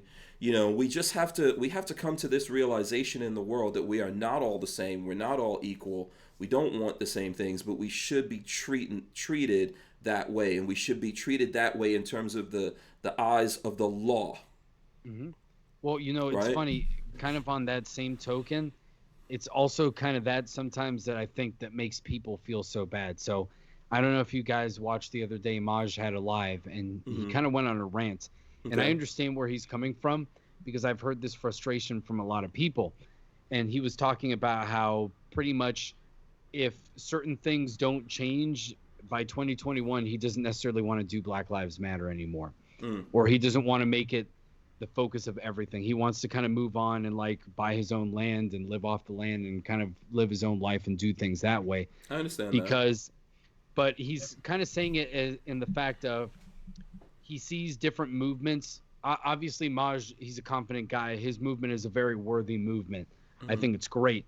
But I think he's starting to it was kind of a strange video to see from him because Maj seems like the Energizer Bunny. It seems like nothing ever phases him. So this was kind of the first time I've ever seen him kind of almost be like, man, the grind is like becoming a lot. Yeah. Like, is the grind worth it? And he was kind of using the example of there are so many stupid causes that exist in the world that people pump millions and billions of dollars into, and they amount to nothing and they're irrelevant. And his cause, even though he's done so well, he used the example of, you see people that have gotten like canceled and they open a GoFundMe page and they get like hundreds of thousands of dollars from like the gun community or the freedom community. But for Black Lives Matter, it's like he has to fight for every $10,000, and that's making an impact. Whereas something else might just be kind of something stupid. And I was like, I understand that frustration. So it's kind of like what you said. There's nothing you can do about the free market of ideas, but I can understand how a lot of people, they kind of see people wasting their time on irrelevant things when there are actual good causes in the world that need something to be done, and nobody is willing to put any effort into them, not even $1, not even zero effort. It's not even their money. Yeah. And I can understand that that's frustrating, and we see it more on the internet nowadays, so it kind of amplifies. We get to see every negative thing that happens, and it makes you think that the world is much worse than it might necessarily be. Yeah, I think, I mean, I didn't see that live. It actually sounds interesting. I think that Maj, my interpretation of him, one of the things that makes him cool is that he thinks out loud all the time. I do that same thing too. So when you do you do it in a different way. Yeah, we don't do it in the same way. And I'm not saying like, his way might be better than mine. Who knows, right?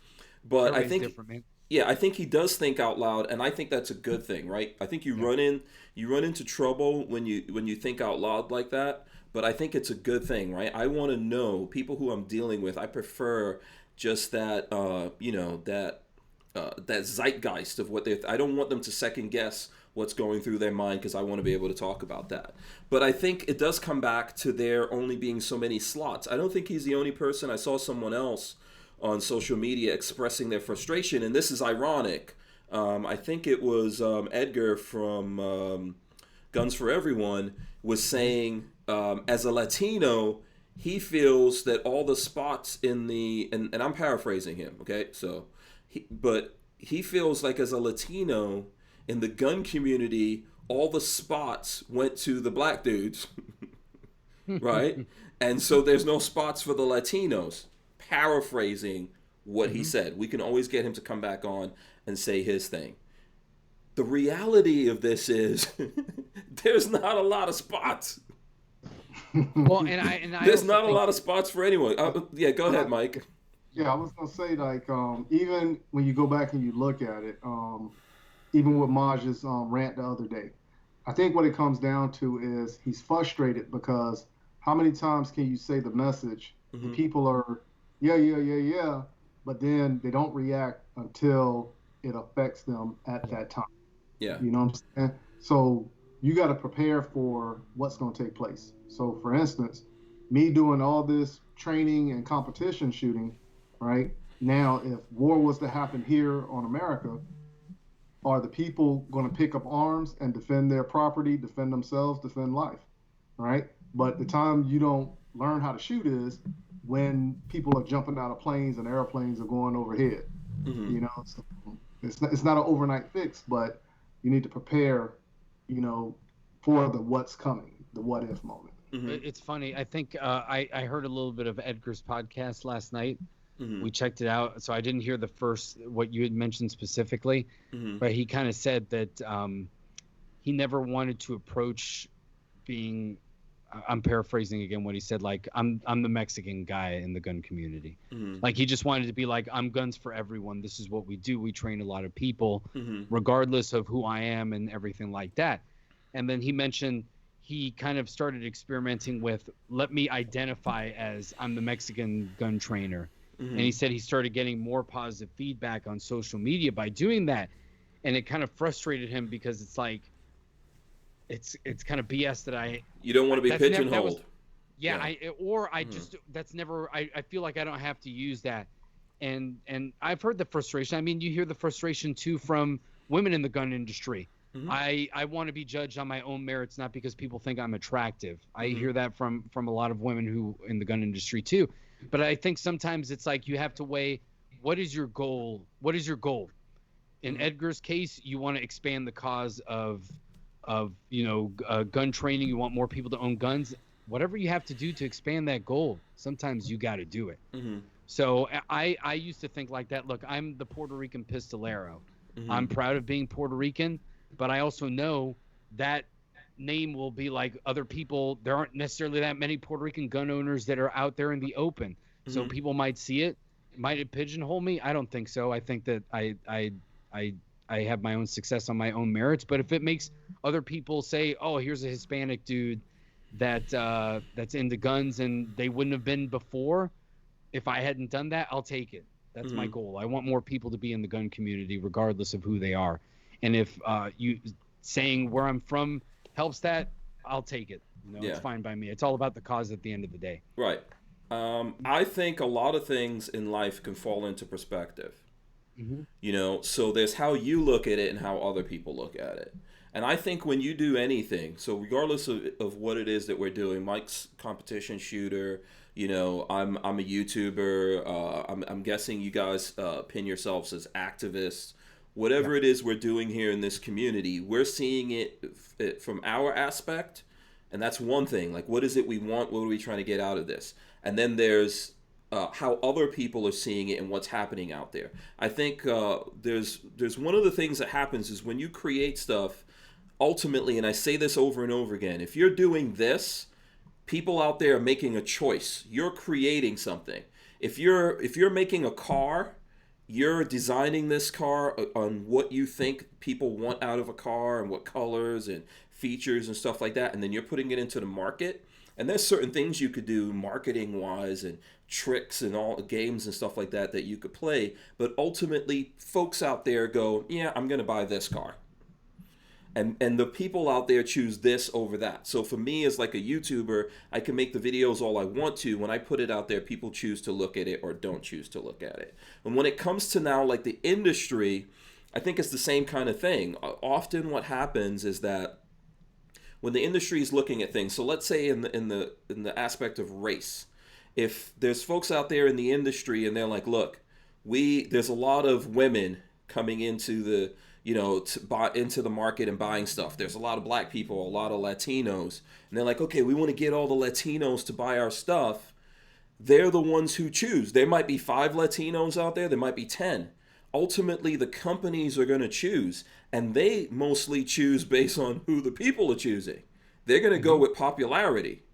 Not all of those, most of those companies won't sit there and say, let's take time, let's look at this guy, let's figure out what he has to say, how he says it. Does that fit with us?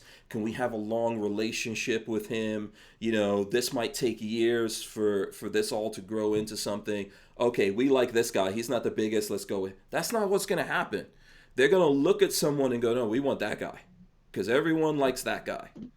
And so that's the thing that's going to happen to you if you're a Latino, if you're a black guy. I think that's kind of like what's happening to Maj, right? That he's frustrated because the industry is not necessarily getting behind. They do think he's cool. I think he's one of the coolest people doing this. But at the end of the day, they're making these choices because they're not real about this.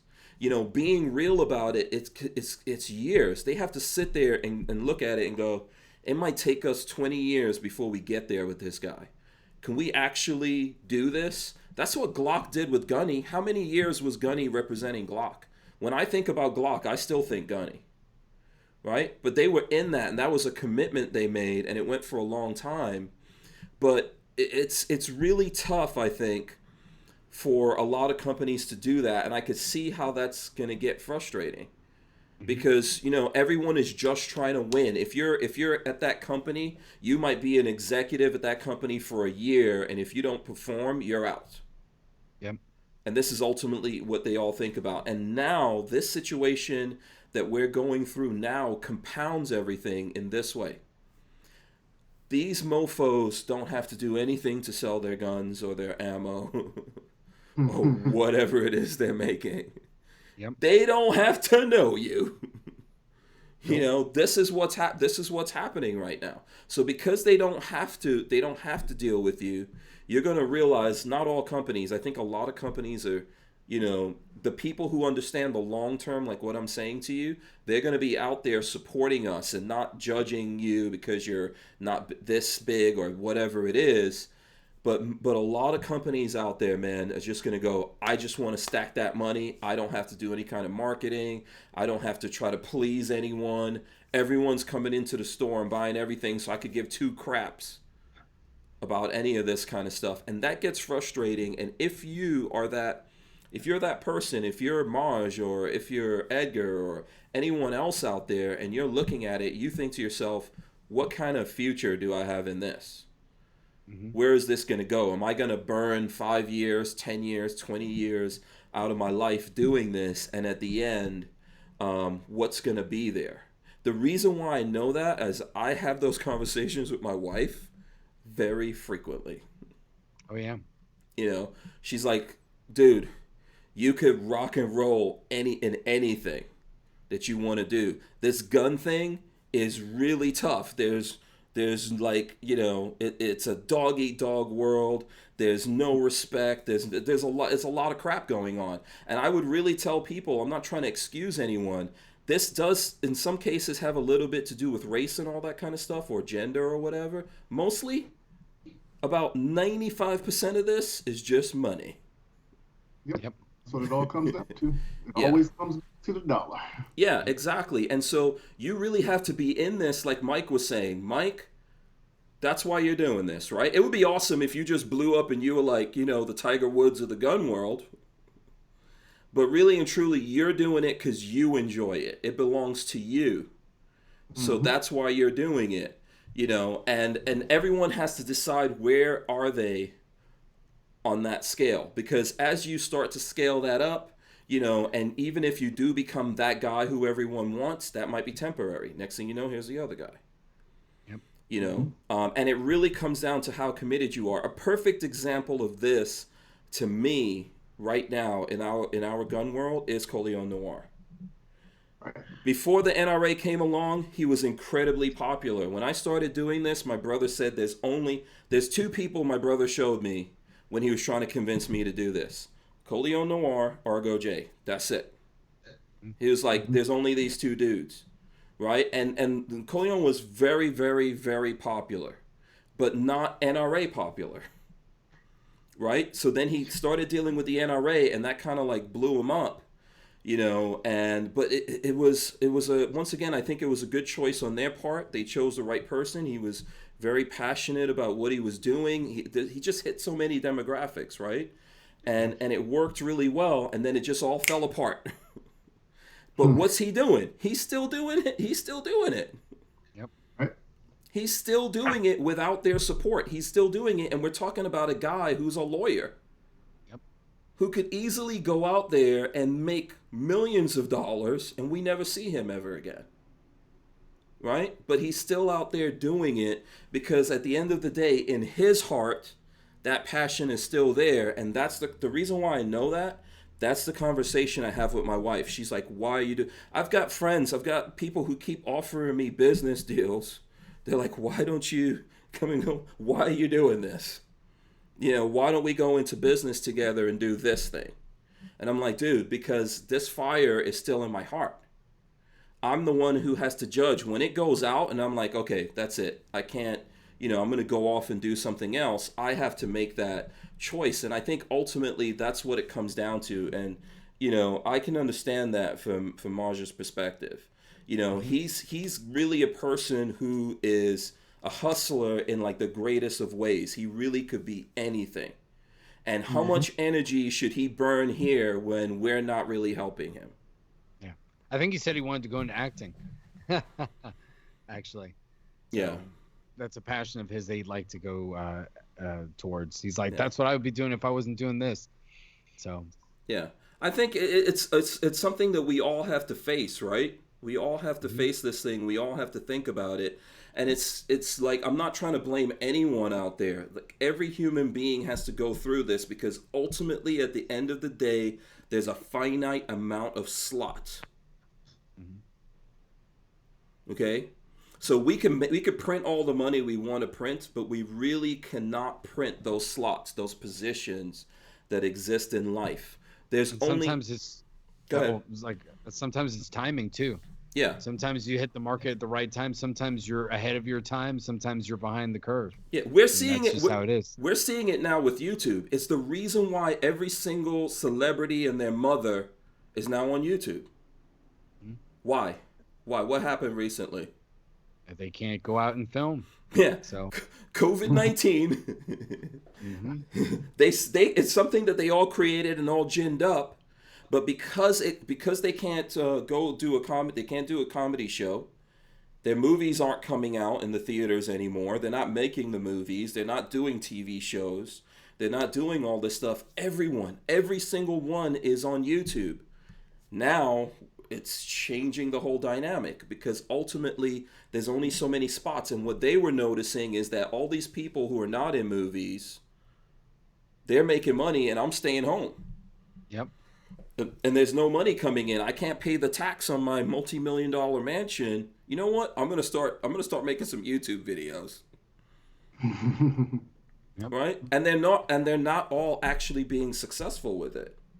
No, I think they're seeing that's a lot harder than they thought. And you're seeing, I think a lot of actors and actresses are actually exposing themselves now because the younger generation now is used to YouTube celebrities and content creators. And so now these celebrities come here and it's like, well, your content's garbage. So if you don't have millions of dollars behind you, you can't produce anything. Yeah. That's basically a lot of them are like exposing themselves to that. Right. Yeah. This is the thing that's happening, and it's this weird thing that like we are actually living in very interesting times. It's really, because I think to myself, wow, man, maybe I thought I was going to go into being an old man and wind up in a nursing home quietly. But we're just living in interesting times when we really just don't know which direction the world is going into and who's going to come out of this at the end. Except for me, I know it's going to be the people who are willing to fight. Yep. That's what I feel about it. Like, who's willing to fight?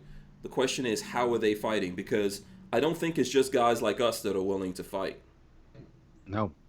I think there's these other people want to fight, but they're fighting in a different way. They're using different tactics, and their tactics might be better. Well, once you got the money behind those tactics, that's why it's better. Yeah, exactly. Well, because you can move more people in a direction. Right. You can own the minds of more people nowadays with, with social media and stuff like that. Are we getting too philosophical? I don't know. Down that rabbit hole in a good way. Yeah. Yeah, I don't know if we're getting too philosophical. And Lola left. I think she went to the store or something like that. So, things can get really bad really, really, really fast here. Let's see. There was some other stuff I did want to talk to you guys about here. Out of the stories that I was sending you guys, what did you find the most interesting? I sent you guys a couple of things before we got in. The conversation about Baltimore. Baltimore. Okay, yeah, let's go to that one. And the folks out there, you guys could tell us. Have you heard of Kimberly Classic? Lola's gonna get mad because she already told me say this thing properly. It's either classic or classic or classic. Yeah, classic. Yeah. Here, I'm gonna throw her up. So she's this young black woman that has, she's running for Congress in I believe it's in Baltimore, and she put out this kind of like campaign commercial that's gone viral. I'm not going to play the audio out of it. I'm just going to play a little bit of it here. You've probably seen her walking through the streets here, and she says it would like don't matter to Democrats, and she's talking about the crumbling infrastructure and all these things in a place like Baltimore that's been run by Democrats for 35 years. So, did you guys hear of this before we came on the show here? I'd heard of her. I hadn't heard of this video. But I heard of her on social media, just people in passing, but I didn't know what her deal was. She's the next Kim K. I'm going to call her Kim K just to make it easy. I know there's already one. Never heard of her. Didn't know anything about the video, but whatever she's talking about in that video, it's the same thing that comes around every election. Yeah. So in terms of what, Mike, if you can elaborate on that. All right. So we always hit the areas that are most financially stricken. But now, hey, we need to go in. We need to do this. And then, of course, people go down there, take the photo op. They talk to the people. They make it look like they're going to do something. They get the vote. It's over with until the next election. And then it just keeps repeating itself. Yeah, absolutely. Would you agree with that, Rolando? Oh, yeah, definitely. Ever since they got away from the founding principle that you were supposed to go to Washington only part-time and then basically be a citizen politician the rest of the year. Yeah. It's always been that way. Now it's just different technology. Now they make it fancier. Yeah. Now, if you don't know about her, I did look her up here. Let me see. Where's the? I did look her up, and so if you just Google Kimberly Klacik, it's Klacik, and I'm gonna throw what I've got up here on the screen. If you look at her up, you'll find her. There's a lot of stuff on the internet. Here's the local WJZ in Baltimore talking about her running against the incumbent guy in Baltimore, and they say that she has no chance of winning. But I would like to see, like, maybe we should all follow her and maybe help her out, maybe help this video go get more viral or whatever, and have the folks pay attention in Baltimore. I know she's young, and so people feel like, hey, she's young, she's on the Republican ticket, she doesn't have a chance. But I think she's making a point. These guys had 35 years to do something good here, and now everything that's wrong, they're going to blame it on someone else.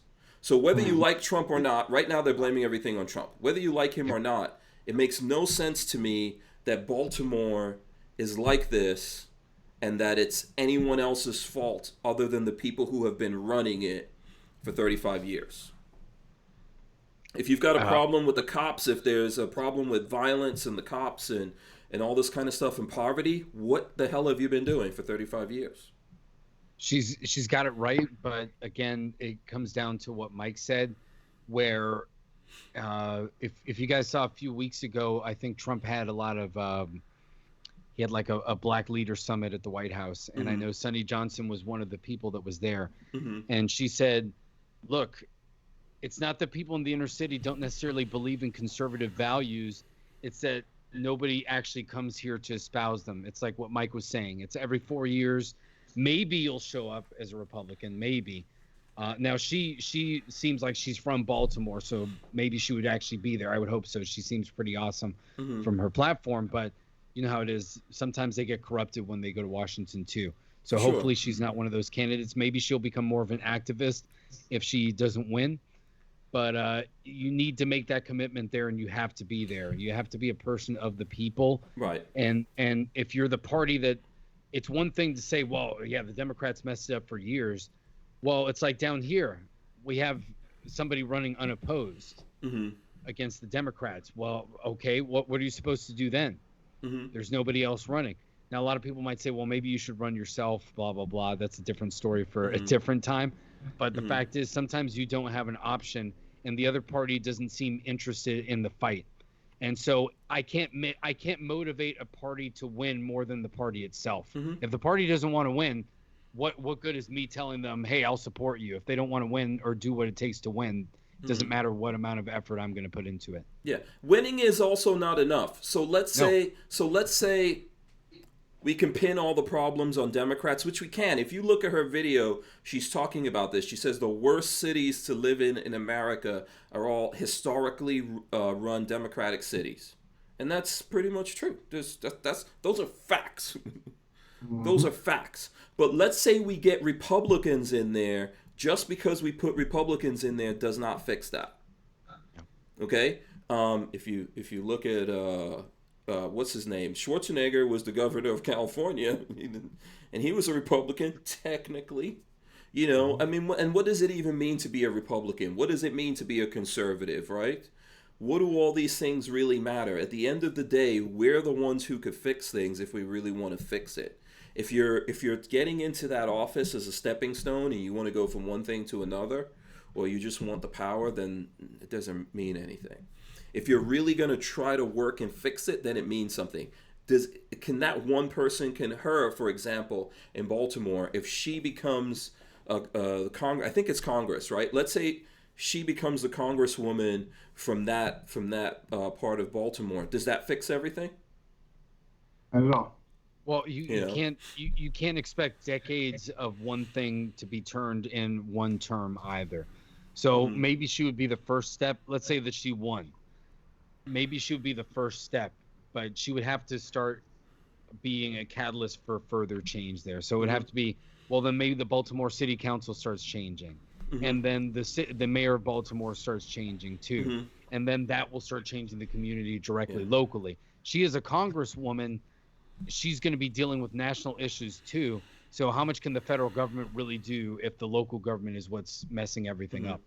Yeah. You know. And it's us. Like a person can't do that. Who's president cannot make America better. I voted for Trump. Yeah. But who is president cannot make America better. It's who's president, who's in Congress, who's in the Senate, right? Who's running the states? Who are the local state representatives? Who are the sheriffs of that state? Ultimately, it's us. It's on the people. Do you actually want your state to be better? Do you actually want the country to be better? Are you willing to do those things? If you're living in a neighborhood where you think the police department doesn't like people, like let's say you're black like I am, you're Latino, right? And you think, hey, these guys are trying to take us out. What are you doing about it? You live there. It's you. It's your children. What exactly are you doing about this to make this a better thing? Are you actually getting out there looking at these cops? Who's hiring the cops? What's the practices? Who are they? Are you talking to them? You know, are your children familiar with who these cops are? Are they familiar with who your kids are? Are you actually doing something about this every day? Are you paying attention to the mayor, who in most places the mayor is the boss of those cops, right? If you live in a place that has a sheriff, then you know it's kind of the same thing, but you elect that sheriff. Yep. We have to fix these things. Go ahead, Mike. I would say you have to remember there are certain tactics in place that scares the people, and when you look at it from that standpoint now, it is easy for us to say, hey, get active in your government, but when we got all these other distractions taking place, that's when the real session's actually happening. Well, and it's also the barriers to entry that you have. I remember, let's bring it back to Maj when he was running for city council in Philadelphia. You know, he was running as a libertarian. One of the things that he pointed out is that just getting onto the ballot, if you're not one of the two major parties, you have to pay much more money in fees to get onto the ballot. So already there, maybe you don't want to be affiliated with either party, and you're like you said, I care about the community. So this is my platform for this community. And it may not even be a political platform in the sense of what the two parties argue about. It may be our schools aren't doing well here, or there's too many potholes in the road, or these things are affecting this neighborhood, and this is why. And whatever Trump or Biden are talking about has nothing to do with what's going on in your community or what one party platform is. But if they make it so difficult that either you can't get on one platform or the other, or you can't just run, I'm on the city platform just to make this city better, you know, and I don't care about the other social garbage that's going on. They make it almost impossible. They do, because regardless of who it is, whether it's the Republican Party or the Democratic Party, it's like a mafia. Yeah, or even the own parties. You might say, I want to run as a Republican or a Democrat, but with how the parties are nowadays, let's say that you're a Democrat trying to run pretty moderate. They're going to be like, no, you're not progressive enough, man. If you're not all for all this socialism stuff, like you're not going to be here. And you're like, well, man, what am I supposed to do? I don't necessarily consider myself a Republican, but I'm definitely not down with socialism. So what do I do? And, you know, same thing might happen on the other side as well. Like, no, I'm not down with that. So it's like, I thought I was part of this party, but now it's like, I can't even fit in with what the platforms are anymore. I think we have to figure out a way to decentralize these things.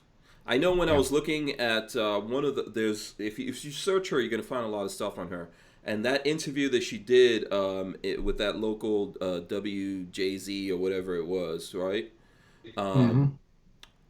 You know, basically she said that she's being funded by the people that are not even in Maryland, not even in Baltimore, people around the country.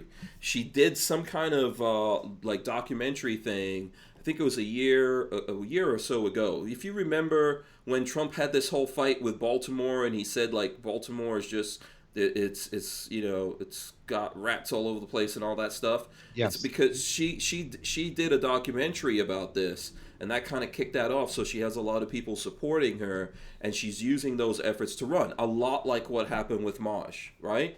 Yeah. But the thing is, even if you do that, you're going up against the establishment and the rules, and they control stuff, and they control the voting of how this is going to happen. It's a lot like the NRA. It's a lot like us trying to being activist members of the NRA and trying to get certain people in there, and the NRA is just laughing at us like, yeah, good luck with that. Yeah, and then the first barrier to entry, obviously, is don't you have to be in for 5 years to vote as like a regular member? That's a recent thing. election? That's a recent thing that they made, and then they even recently tightened all of that up. But this is so what then people are going that's up even against. a bigger barrier to entry Yeah. to stop that. Yeah, I think this is a kind of thing that in America we somehow have to fix this. It's the fight that we're having right now about the post office. That's really like a boondoggle, right? Where they're like, oh, Trump's trying to fix the election because they're pulling the post office boxes, or all kinds of crap that they're talking about. The person who actually was responsible to start pulling all the post office boxes was Obama, and it's not a conspiracy. They've got to redo the frickin' boxes. Right? And the post office is a problem. The post office is massively mismanaged, right? So there's all these conspiracies going on, and then what's leaving us, those of us here that as the people in America who want to make things better, who really do want things to be better, we're kind of stuck because we don't know how to get rid of these people. Yep. We can't do it unless there's actually some kind of revolution that happens in America, and there's no guarantees when that happens. And the problem is the government bureaucracy too. So even if you can get rid of the politicians, the people that actually write the laws, the lobbyists, people in government positions, like the GS, government workers, people like that. My father used to be in the military, and he works in the civilian side of the government now, and he talks about just the waste and how certain people don't care in the government. They're like, well, we're going to spend all this money and we really don't care. And he's like, it's taxpayer money. And they're like, yeah, we don't care. It's basically free money. They don't care in the bureaucratic class. So it's not just the politicians, it's everywhere. And that I don't know how you fix. And it goes with the social media companies too. Everybody always says, well, just start your own competitor. Facebook and Google have had so many years now where their lobbyists have been able to get laws implemented that makes it so hard for a smaller company to try to penetrate the market now that it's almost impossible. They set themselves up to win. Yeah. So you have a serious problem when that breaks everything that the founders ever wanted. When businesses and the government are colluding with one another, it destroys the functionality of a republic. Like, it just doesn't work. I think even the founders would say this is never what we envisioned when we wanted free market capitalism and a republican form of government, a federal republic. Like, they were supposed to be separate and not interfere with one another, but now it goes both ways. It used to always be, well, we're afraid that the government is going to interfere with businesses, and that's socialism. Now it's almost reversed. It's the companies are trying to interfere with the government. So what is that called? It's like a reverse socialism in a way, because it's not the government doing it. It's a relationship. Yeah, it's a lot like in the music business, and double dipping in the music business. So in other words, like, a record label will sign you to a record deal where basically they own you for 99 albums or the rest of your life, and they get all that money, and you would think, oh, well, okay, when I get out there and I perform on stage, that's where I'll make money, and they'll get the money from the record sales. But what they do is they own your management too when you sign that contract. And that's literally called double dipping. They had to go in there and break it up, and then the companies just found other ways around that where they could put that stuff in different buckets and get away from it. I'm not trying to say we've escaped that, but there are a lot of people today who have escaped that. There's guys who hey, I like making music. I'm going to make whatever it is, country, hip hop, whatever. I'm going to, salsa, right? Reggaeton, whatever. I know some people who've done this, that they've just decided, I'm going to do this without record labels. I'm going to start a YouTube channel, be on SoundCloud, do my own social media, and those guys make money and they get the money. They're not famous. You don't necessarily know about them unless you're into that kind of music. But they're selling their music and making money. They're putting it up on YouTube and making money out of that. They're performing in places, maybe smaller venues, and making money out of it because in a way, social media worked to decentralize that power that the record industry had in a lot of ways, the same way that it worked with YouTube in decentralizing everything away from television and the movies. Mm-hmm. So I think for what we're talking about, something like that to me is the only solution. I don't know how we get that because which one, like Democrats, Republicans, neither one of them are going to say, yeah, let's decentralize all of this and make a better voting system so there's no cheating and make a completely different party system where people can support whatever parties they want. They're not going to do it. I think the whole post office thing is a little bit deeper than what it looks like. Because, like when you talk to certain people, of course, when I first heard the whole post office scandal, that's what I call it, I was thinking it was a way of like altering the votes in a sense of speaking if they decide to go the route of voting because of COVID. Upon just thinking about it and listening to further conversations, me personally, I think they're trying to privatize the postal service. Yeah, I would think so. When you say they, are you saying that like on the Trump side, Republican side, they're trying to privatize it? Democrat, who do you think's trying to privatize it? I don't know what side is trying to privatize it, but I'm thinking whoever has money and more influence, they're trying to go the route of privatizing the post office. And yeah. I mean, I know Obama has talked about the post office being privatized, and so has Trump. And at the end of the day, maybe it needs to be. It's inefficient. It's terrible. Who thinks the post office is awesome? I don't. No, I don't. I started hearing about this today that the U.S. Postal Service actually applied for a patent last year, and now it's becoming public that they were going to use blockchain, which, if people don't know, that's what cryptocurrency runs off of. And it's supposed to be highly encrypted, decentralized, and things like that. So I actually have an article about how some people were saying that this could be a game changer, and that now some people were trying to give Trump credit, like this is a 4D chess move. I don't know anything about that. But it would pretty much kind of go around. I think the whole concept is that everybody would get their own kind of like cryptographic token. So it would be associated with your identity or social security number as the government has it. So that would basically eliminate all voter fraud because you would only have that and you would have to answer it. So once your token is used, it would be like one vote for one person no matter what. Now, obviously, there could be a way that somebody gets your token, you lose your vote. Well, it could happen in the post office if, there's 50 ballots in there and somebody takes them and changes them all. So this could be another way that they try to get around that or do that. I'm not sure. This is interesting. Yeah, but I think those things are more secure. By the way, Villain Trucker gave us $5. Thanks a lot. We appreciate it. And let me just ask everyone to smash the thumbs ups, okay? If everyone that's in here right now smashes the thumbs ups, I would be happy. If I think there's a couple of people that hit the thumbs downs. That's fine. You can do that also. I think these things are better. We trust a lot of places more than we trust the post office. A lot of us are putting all our lives on cell phones. But I'm doing it on an iPhone, right? And other people are doing it on Android. You're trusting their encryption more than anything. Yep. Okay?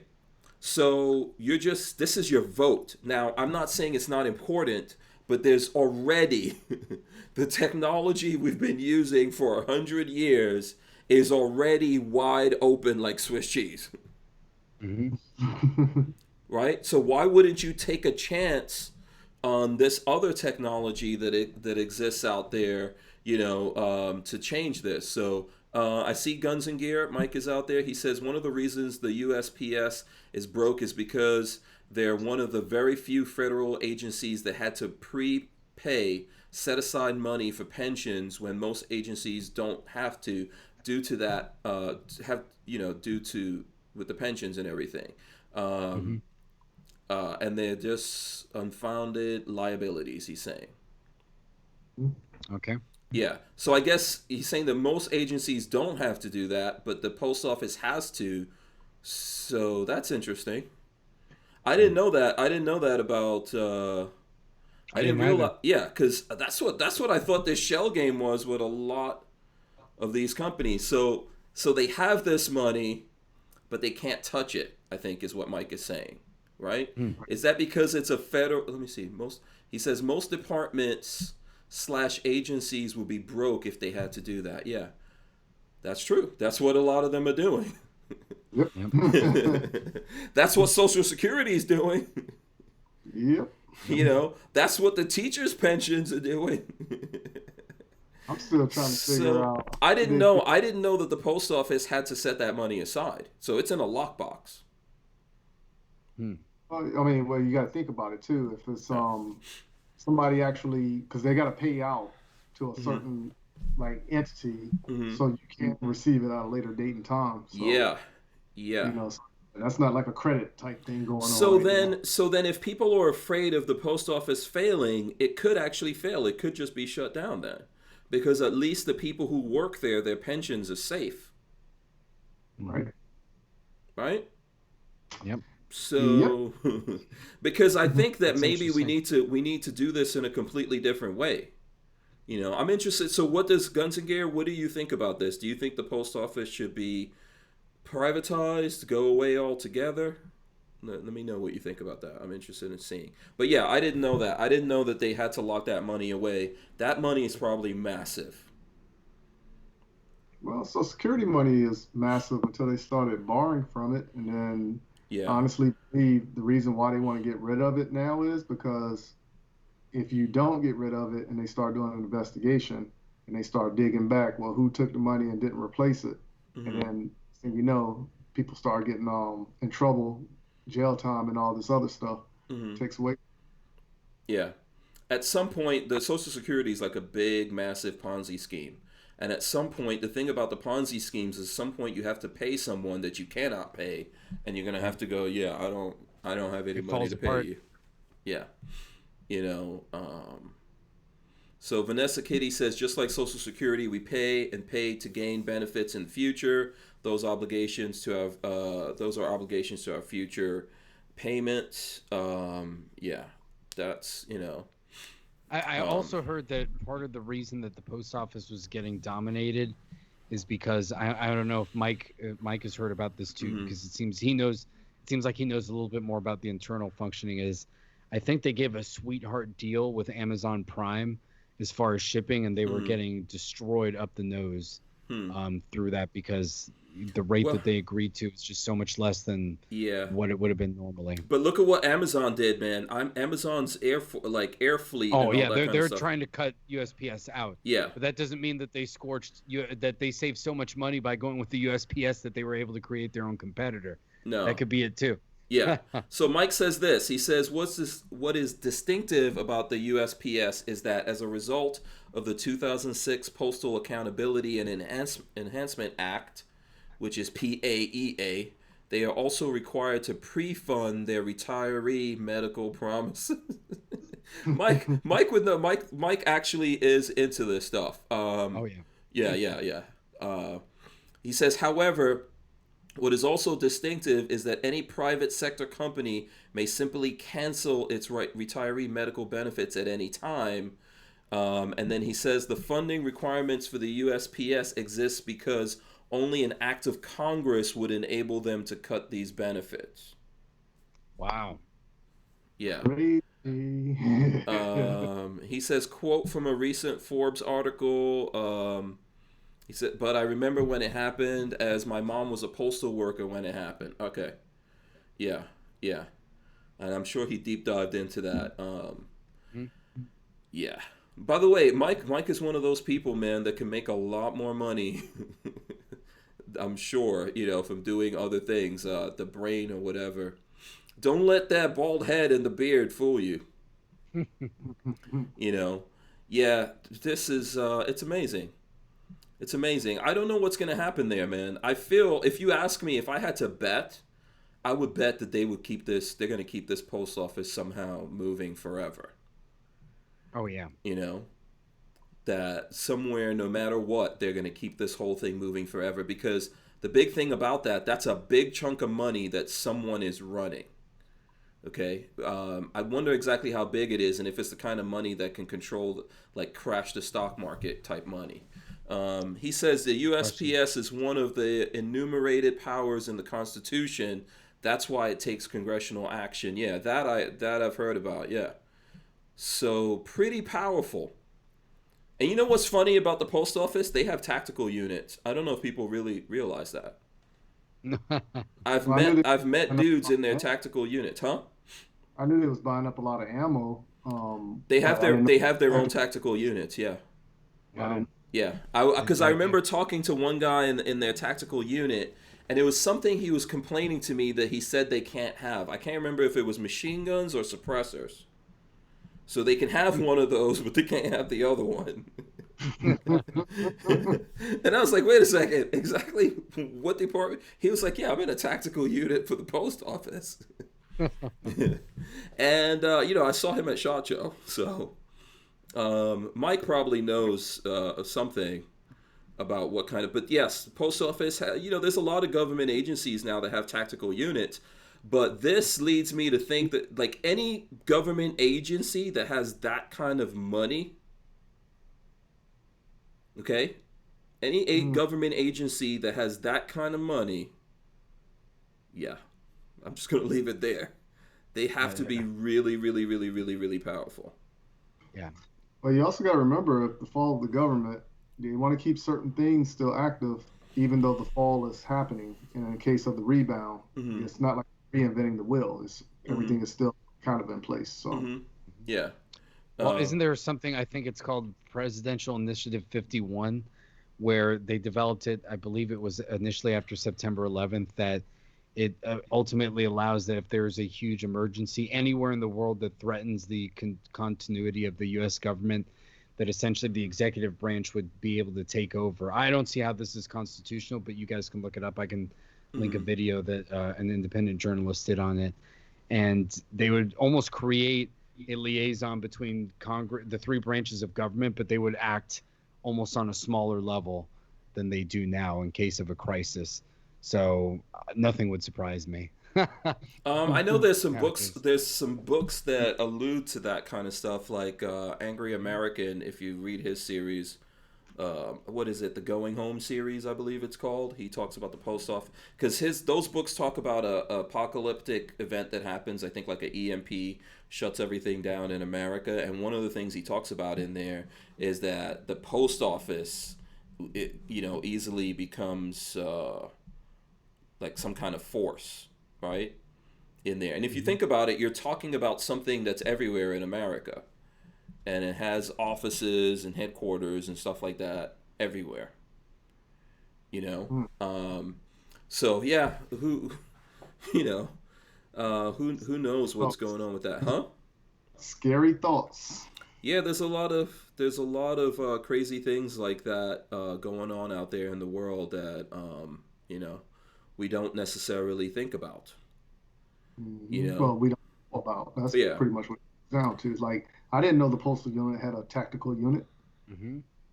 So, and I'm pretty sure, like, when you're dealing with the money reserve, I'm pretty sure they got something like that as well. But think about how big that is. That is a nationwide. If they're not in every state, they have to be able to respond to every state. Right. Think about that. Like, what's their jurisdiction? Right? What would their jurisdiction be? They would have to be able to respond everywhere, just because it's a federal agency, and there's things going on everywhere. What's this document that you sent me here? This is what I was talking about, the NSPD 51. This directive establishes a comprehensive national policy on the continuity of federal government structures and operations, and a single national continuity coordinator responsible for coordinating the development and implementation of federal continuity policies. So they would choose one person that basically would coordinate all the continuity of government between the three branches in case of an emergency. So this goes much deeper into the specifics, but if anybody's Yeah. interested, they can check that out. Yeah. And then maybe it'll make them even more unhappy with the way things are. Yeah. Vanessa Kitty says Postal Service has police as well, which is true. Yep. Len Holt says his dad used to work on the postal cars on trains. That's when they traveled between cities, and he was armed. Armin and Axis says, why does the USPS need a tactical unit?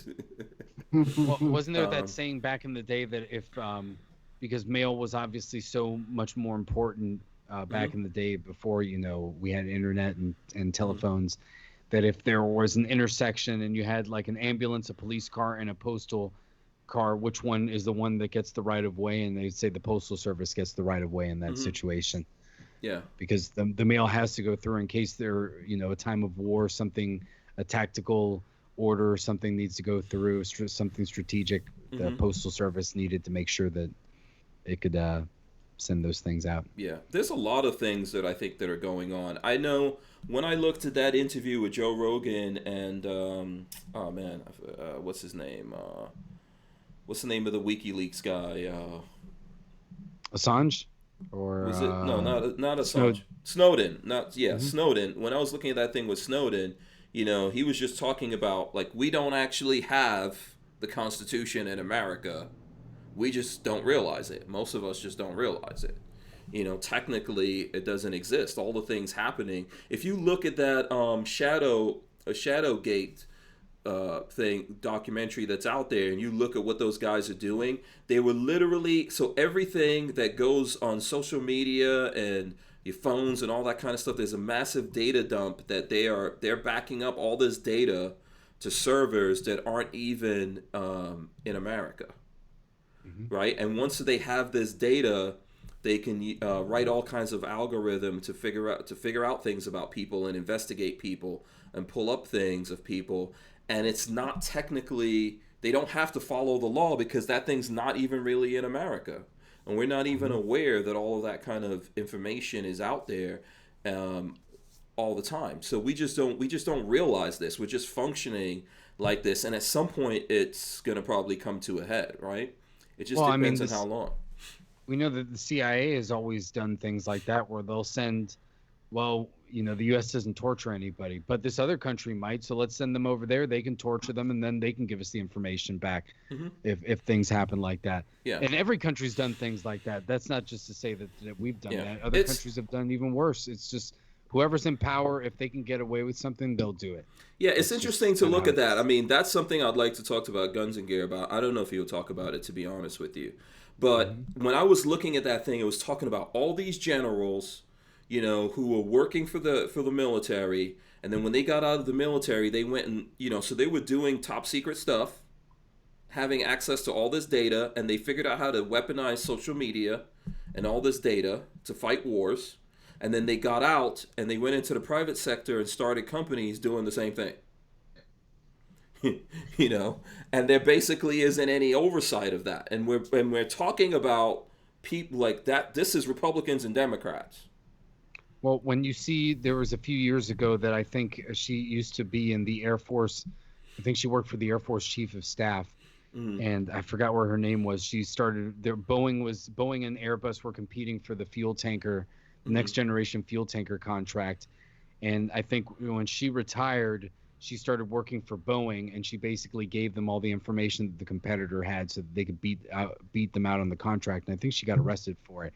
So if it's happening for something that mundane where it's like, well, it's millions of dollars, but it's not necessarily something so nefarious, it's a fuel tanker, then when it's something that really matters, that the stakes are higher, I wouldn't doubt it at all. Yeah, Kermit Loves Bacon wants to know if I watched the whole Shadowgate thing. Yes, I did. There's a lot of I think, my thing is, I think it's worth everyone out there watching it. Am I going to put it in the category of 100% documentary? No.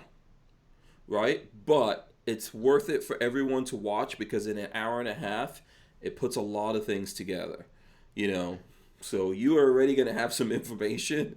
And then when you look at that thing and you're thinking, if half of this is reality, we're in big trouble.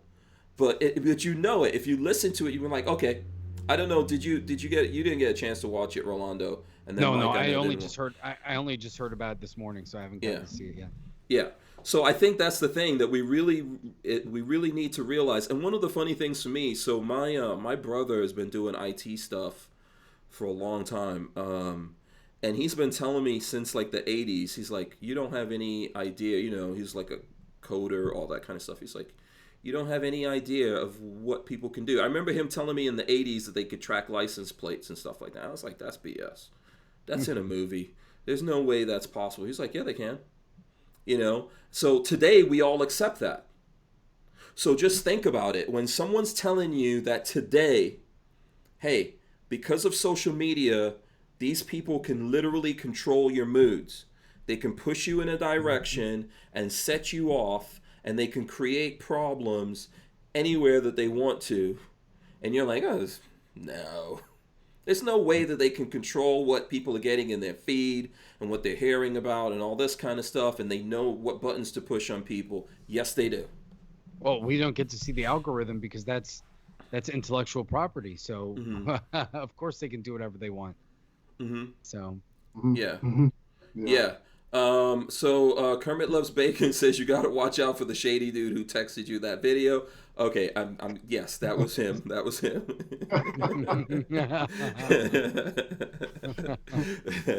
So yeah, this is the thing. And Dan Davis says that Air Force tanker contract was worth billions. Look, it's already happening. We already know this is not some like weird, crazy stuff of. Like if you look at the Fast and the Furious, the last movie they did, they could just magically control everyone's car. And you're like, oh, that's impossible. Now, that's halfway true. If you've got a Tesla or something like that, or any, a lot of the modern drive-by-wire cars, it's possible, right? They have to have a way to communicate with that thing and kick that off to do it. But it seems like they've. Go ahead. Yeah, I think they've said that in almost any car that has a certain ECU, they can at least engage the brakes. So on a lot of more modern cars, so it's not just self-driving. So if you can get a car to control the brakes or the accelerator, that's all you need. You don't need the steering. And cause a lot of damage with that. Yeah, I had an RS5 recently. That thing you can take people out, that's for sure. Yeah, well, I had an Audi RS5. It would brake on its own. It had a collision detection thing.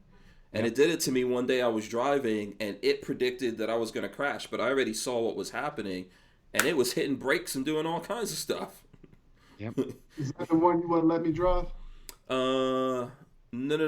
I had that for like maybe a couple of months. I don't know if you even saw it, but yeah, it was close to the latest technology that Audi's putting out there, and lots of companies are doing it. Because I said to them, "How do I shut this crap off?" And they're like, "Yeah, you can't. That doesn't work. That doesn't work like that, So that's why I actually kind of like I'm shifting back where I'm more into the analog older stuff now.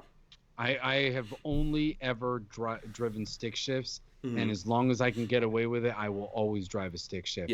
Yeah. And now it puts me now. It's like, well, nowadays you can't get the fastest cars because automatic is always going to be faster than the stick now. So it's not even the option. It's so much. It was so difficult to find my car in stick at the time that I was like, this is getting ridiculous. They're more because the automatics are more fuel efficient. I know we're running out of time. I don't know if like Mike, I don't know if you have to you have a hard out that you have to go. No, I'm good. But yeah, the nowadays with cars, man, it's all about efficiency, and those cars have to like be able to shut themselves off and all that kind of stuff. That's just what we're dealing with. On the car note, have you guys, who's into pickup trucks? Oh yeah. Okay, you're into pickup trucks. Did you guys see the Ram TRX? Anyone seen this? No, I haven't seen it yet. Yeah, so Ram is coming out with I think they're coming. You can order it right now. It's the Ram TRX. It's gonna be their Raptor killer. Yeah. So basically, here, let me see. I'm gonna try to. That's good. Oh yeah. I'm gonna pull this up to show you guys here. So the Ram TRX, 700 horsepower. It has the basically the Hellcat motor with the supercharger. Wow. So it's gonna be a 700 horsepower pickup truck. I think 650 foot-pounds of torque. Yep. Didn't Dodge do that same thing with the Viper engine a couple years ago? Like, well, not even a couple years ago. I want to say that was back in 2006, 2008 time frame. Um, yeah, there was a pickup truck. What was that pickup? Was it? Yeah, Yeah, there was a pickup The truck. Lightning. Yes. Was it? yeah, they took the Viper engine and put it Oh, in No, a no, pickup no. It was truck. after the Lightning. The Lightning was back in yeah, the yeah, 90s, I want to yeah. There say. was a lot. Yeah. Yeah, the Lightning was back in the 90s. This is going to be the most powerful pickup truck in the world. Built in a factory when it comes out. It's going to be, it's actually, technically, it's going to be all-wheel drive all the time. Or 4x4 all the time because there's so much power. If you think Yeah. about it, 700 horsepower. Yeah, this is almost on a different level. This is like on a level above the Raptor at this point.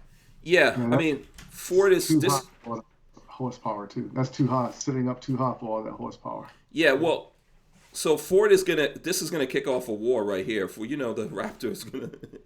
Oh yeah, for sure. What Well, is? look at the that they're already having because of the Bronco. The Bronco on paper looks like it's going to be better than the Jeep Wrangler. So I think we'll so. see what happens. The Bronco, it's definitely going to be better than the Range Rover Defender that's coming out. Mm-hmm. It is. I think in a lot of ways going to probably be better than the Wrangler. It's all going to come down to what kind of room it has in there. But man, that's it. The problem with this, I think, is that it's going to start out at about $70,000 before Yeah, Raptor's like 58, I think 59, Yeah, and the Raptor's about 500 horsepower, I think. 400 and something. I think I think there's a Raptor that can go up to. So probably Ford is going to come out with something else, but I think it's going to come down to like what guy are you? Are you a Ford guy? Are you a Ram guy? Are you a Chevy guy? I know, Mike, you said that you only drive pickups, right?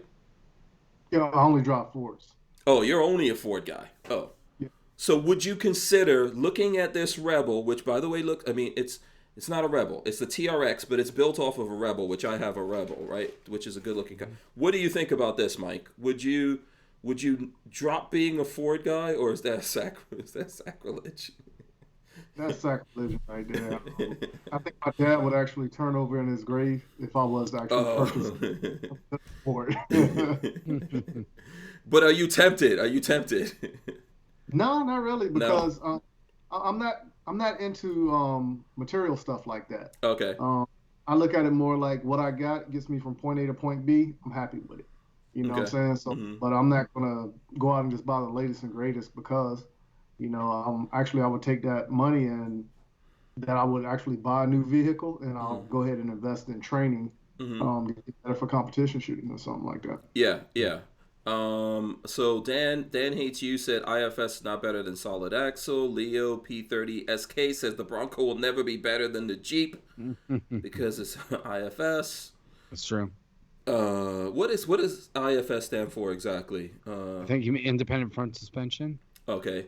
instead of solid axle. Yeah, Len Holt says, hey, that TRX will be really sweet with a bed full of sand for traction. Yeah, listen, you know what I think? Oh, Brick says, watch your mouth, Pistolero, since 1941, Jeep man. And Leo says Jeep all day. And Walmart Deal says, Cybertruck, cool or lame? I say cool, grew on me. Here's what I will tell you guys. I'm not gonna. So I have a Rebel. I have a 2017 Ram Rebel, which I like. It's V8, all that kind of stuff. I enjoy it. I would not buy this immediately. Maybe I would buy this a couple of years from now, used, the TRX, if I was going to do something like that. But I would rather get something like this. I'm still on the Cybertruck. This is not cooler than the Cybertruck to me. I thought you had a Suzuki Samurai. I do. I have a Suzuki Samurai. Yeah. That's a completely different thing. Lola drives the Rebel all the time. That's Lola's daily driver, the Rebel. And then we use it as like a family vehicle, or when we're going somewhere that we know we're going to be off road, we use that. So when is the delivery or suspected time frame for the Tesla truck? We don't know yet. I Still think don't know. we've got at least a year. I don't think there's any set date on that. I think we're looking probably by the end of this year we're going to know better. I don't think right now, someone will probably tell me out there, I don't think right now that's settled. And I wouldn't buy any other Tesla. Like I think Tesla has cool technology. It's like a phone, but I don't think they're sexy at all. I don't think I don't think Teslas are, they're good-looking cars, but they're not like sexy. So to me, I'm so much of a car guy. It's got to be that look back when I get out of there. I got to be proud of that look back. You know what I mean? Or like when I'm walking up to my car. So I don't find Teslas like that. The Cybertruck is just so crazy. I'm like, oh, that's me all day, right there. I might put like a Mohawk on top of that Cybertruck, you know, and drive that around. So it's just, and it's not, it's like a brute looking thing, right? It's like from when we were kids looking at movies about the future. That's what I like about it, and this is cool. But I think in this case, I agree, and even to what we were saying before, I agree more with Mike. I would rather wait for this to become used, because if it's starting at 70,000, we're looking at like that's wait years. Let's wait a year or two. That's gonna approach 100. That's gonna be at least 90. Oh yeah. So I'm gonna wait a couple years until that gets you. It's just like right now, man. You can get, so if you like Ford, the Raptors, like the V8 ones, those are getting, the prices are getting really good on those. Right. You know, so I'm seeing really, and those sound, even though the V6 twin turbo Raptor that's out there right now, it's cool and everything, and I think it has more horsepower. Man, V8 sound good. Oh yeah, yeah. You know, so Walmart Deal says Cybertruck is sexy and bulletproof. And then Dan Hates You said Hank needs a 1997 Honda Accord with no AC and the windows won't roll down. I've had a couple of Hondas. You know, I had a Honda S2000. I had a Honda Prelude. I'm trying to fix up my Expedition. I want to get it back to its original state, or close to it as possible. Oh, okay. What year is it? 2000. 2000. Okay. Yeah. Yeah. Does it have a lot of miles? No, it doesn't have a lot of miles. It's set for a majority of the time, because when I actually bought the truck, I'm thinking of it like it was a truck, and I had a motorcycle trailer, and I would always haul my motorcycle around with me everywhere. But it was an Eddie Bauer edition, but the transmission wasn't for pulling. Okay. You know, so I ended up burning out the transmission, so it sat for a long time. And then when I actually got settled back in the States, I started sending my uncle money to fix it up. He fixed it up, then he stopped fixing it, because I stopped sending the money, of course. And, funny how that works. Yeah. So then I turned around, and then I would go and I would start working on it a little bit at a time, and then I got it up just enough to get it running. And then I was like, okay, I can take it from here. So right now I still have a little bit of issues, but it's more cosmetic damage than anything. Yeah, but those Eddie Bauers had like a nice leather package, right? If I'm not mistaken. Man, now I can tell you, the leather in my truck, it is still holding up really good. Yeah. No it better be if it was Eddie Bauer. Yeah, I was like, holy cow, man. Yeah. So the only seat that has a real problem is the driver's seat, and you know, because that's the one seat that's always getting used the most in the vehicle, but it also has like the cracks and everything. But it's still holding up really well though. Yeah, you could rehab that. Is it 4x4? No, 4x2. Oh, okay. See, you gotta get a 4x4, man. Nah. You gotta get a 4x4. My Suzuki Samurai is a 4x4. I'm just saying. No, Lord. But you said it doesn't have power steering, so. No, that's okay. That's true, and it's about 60 horsepower.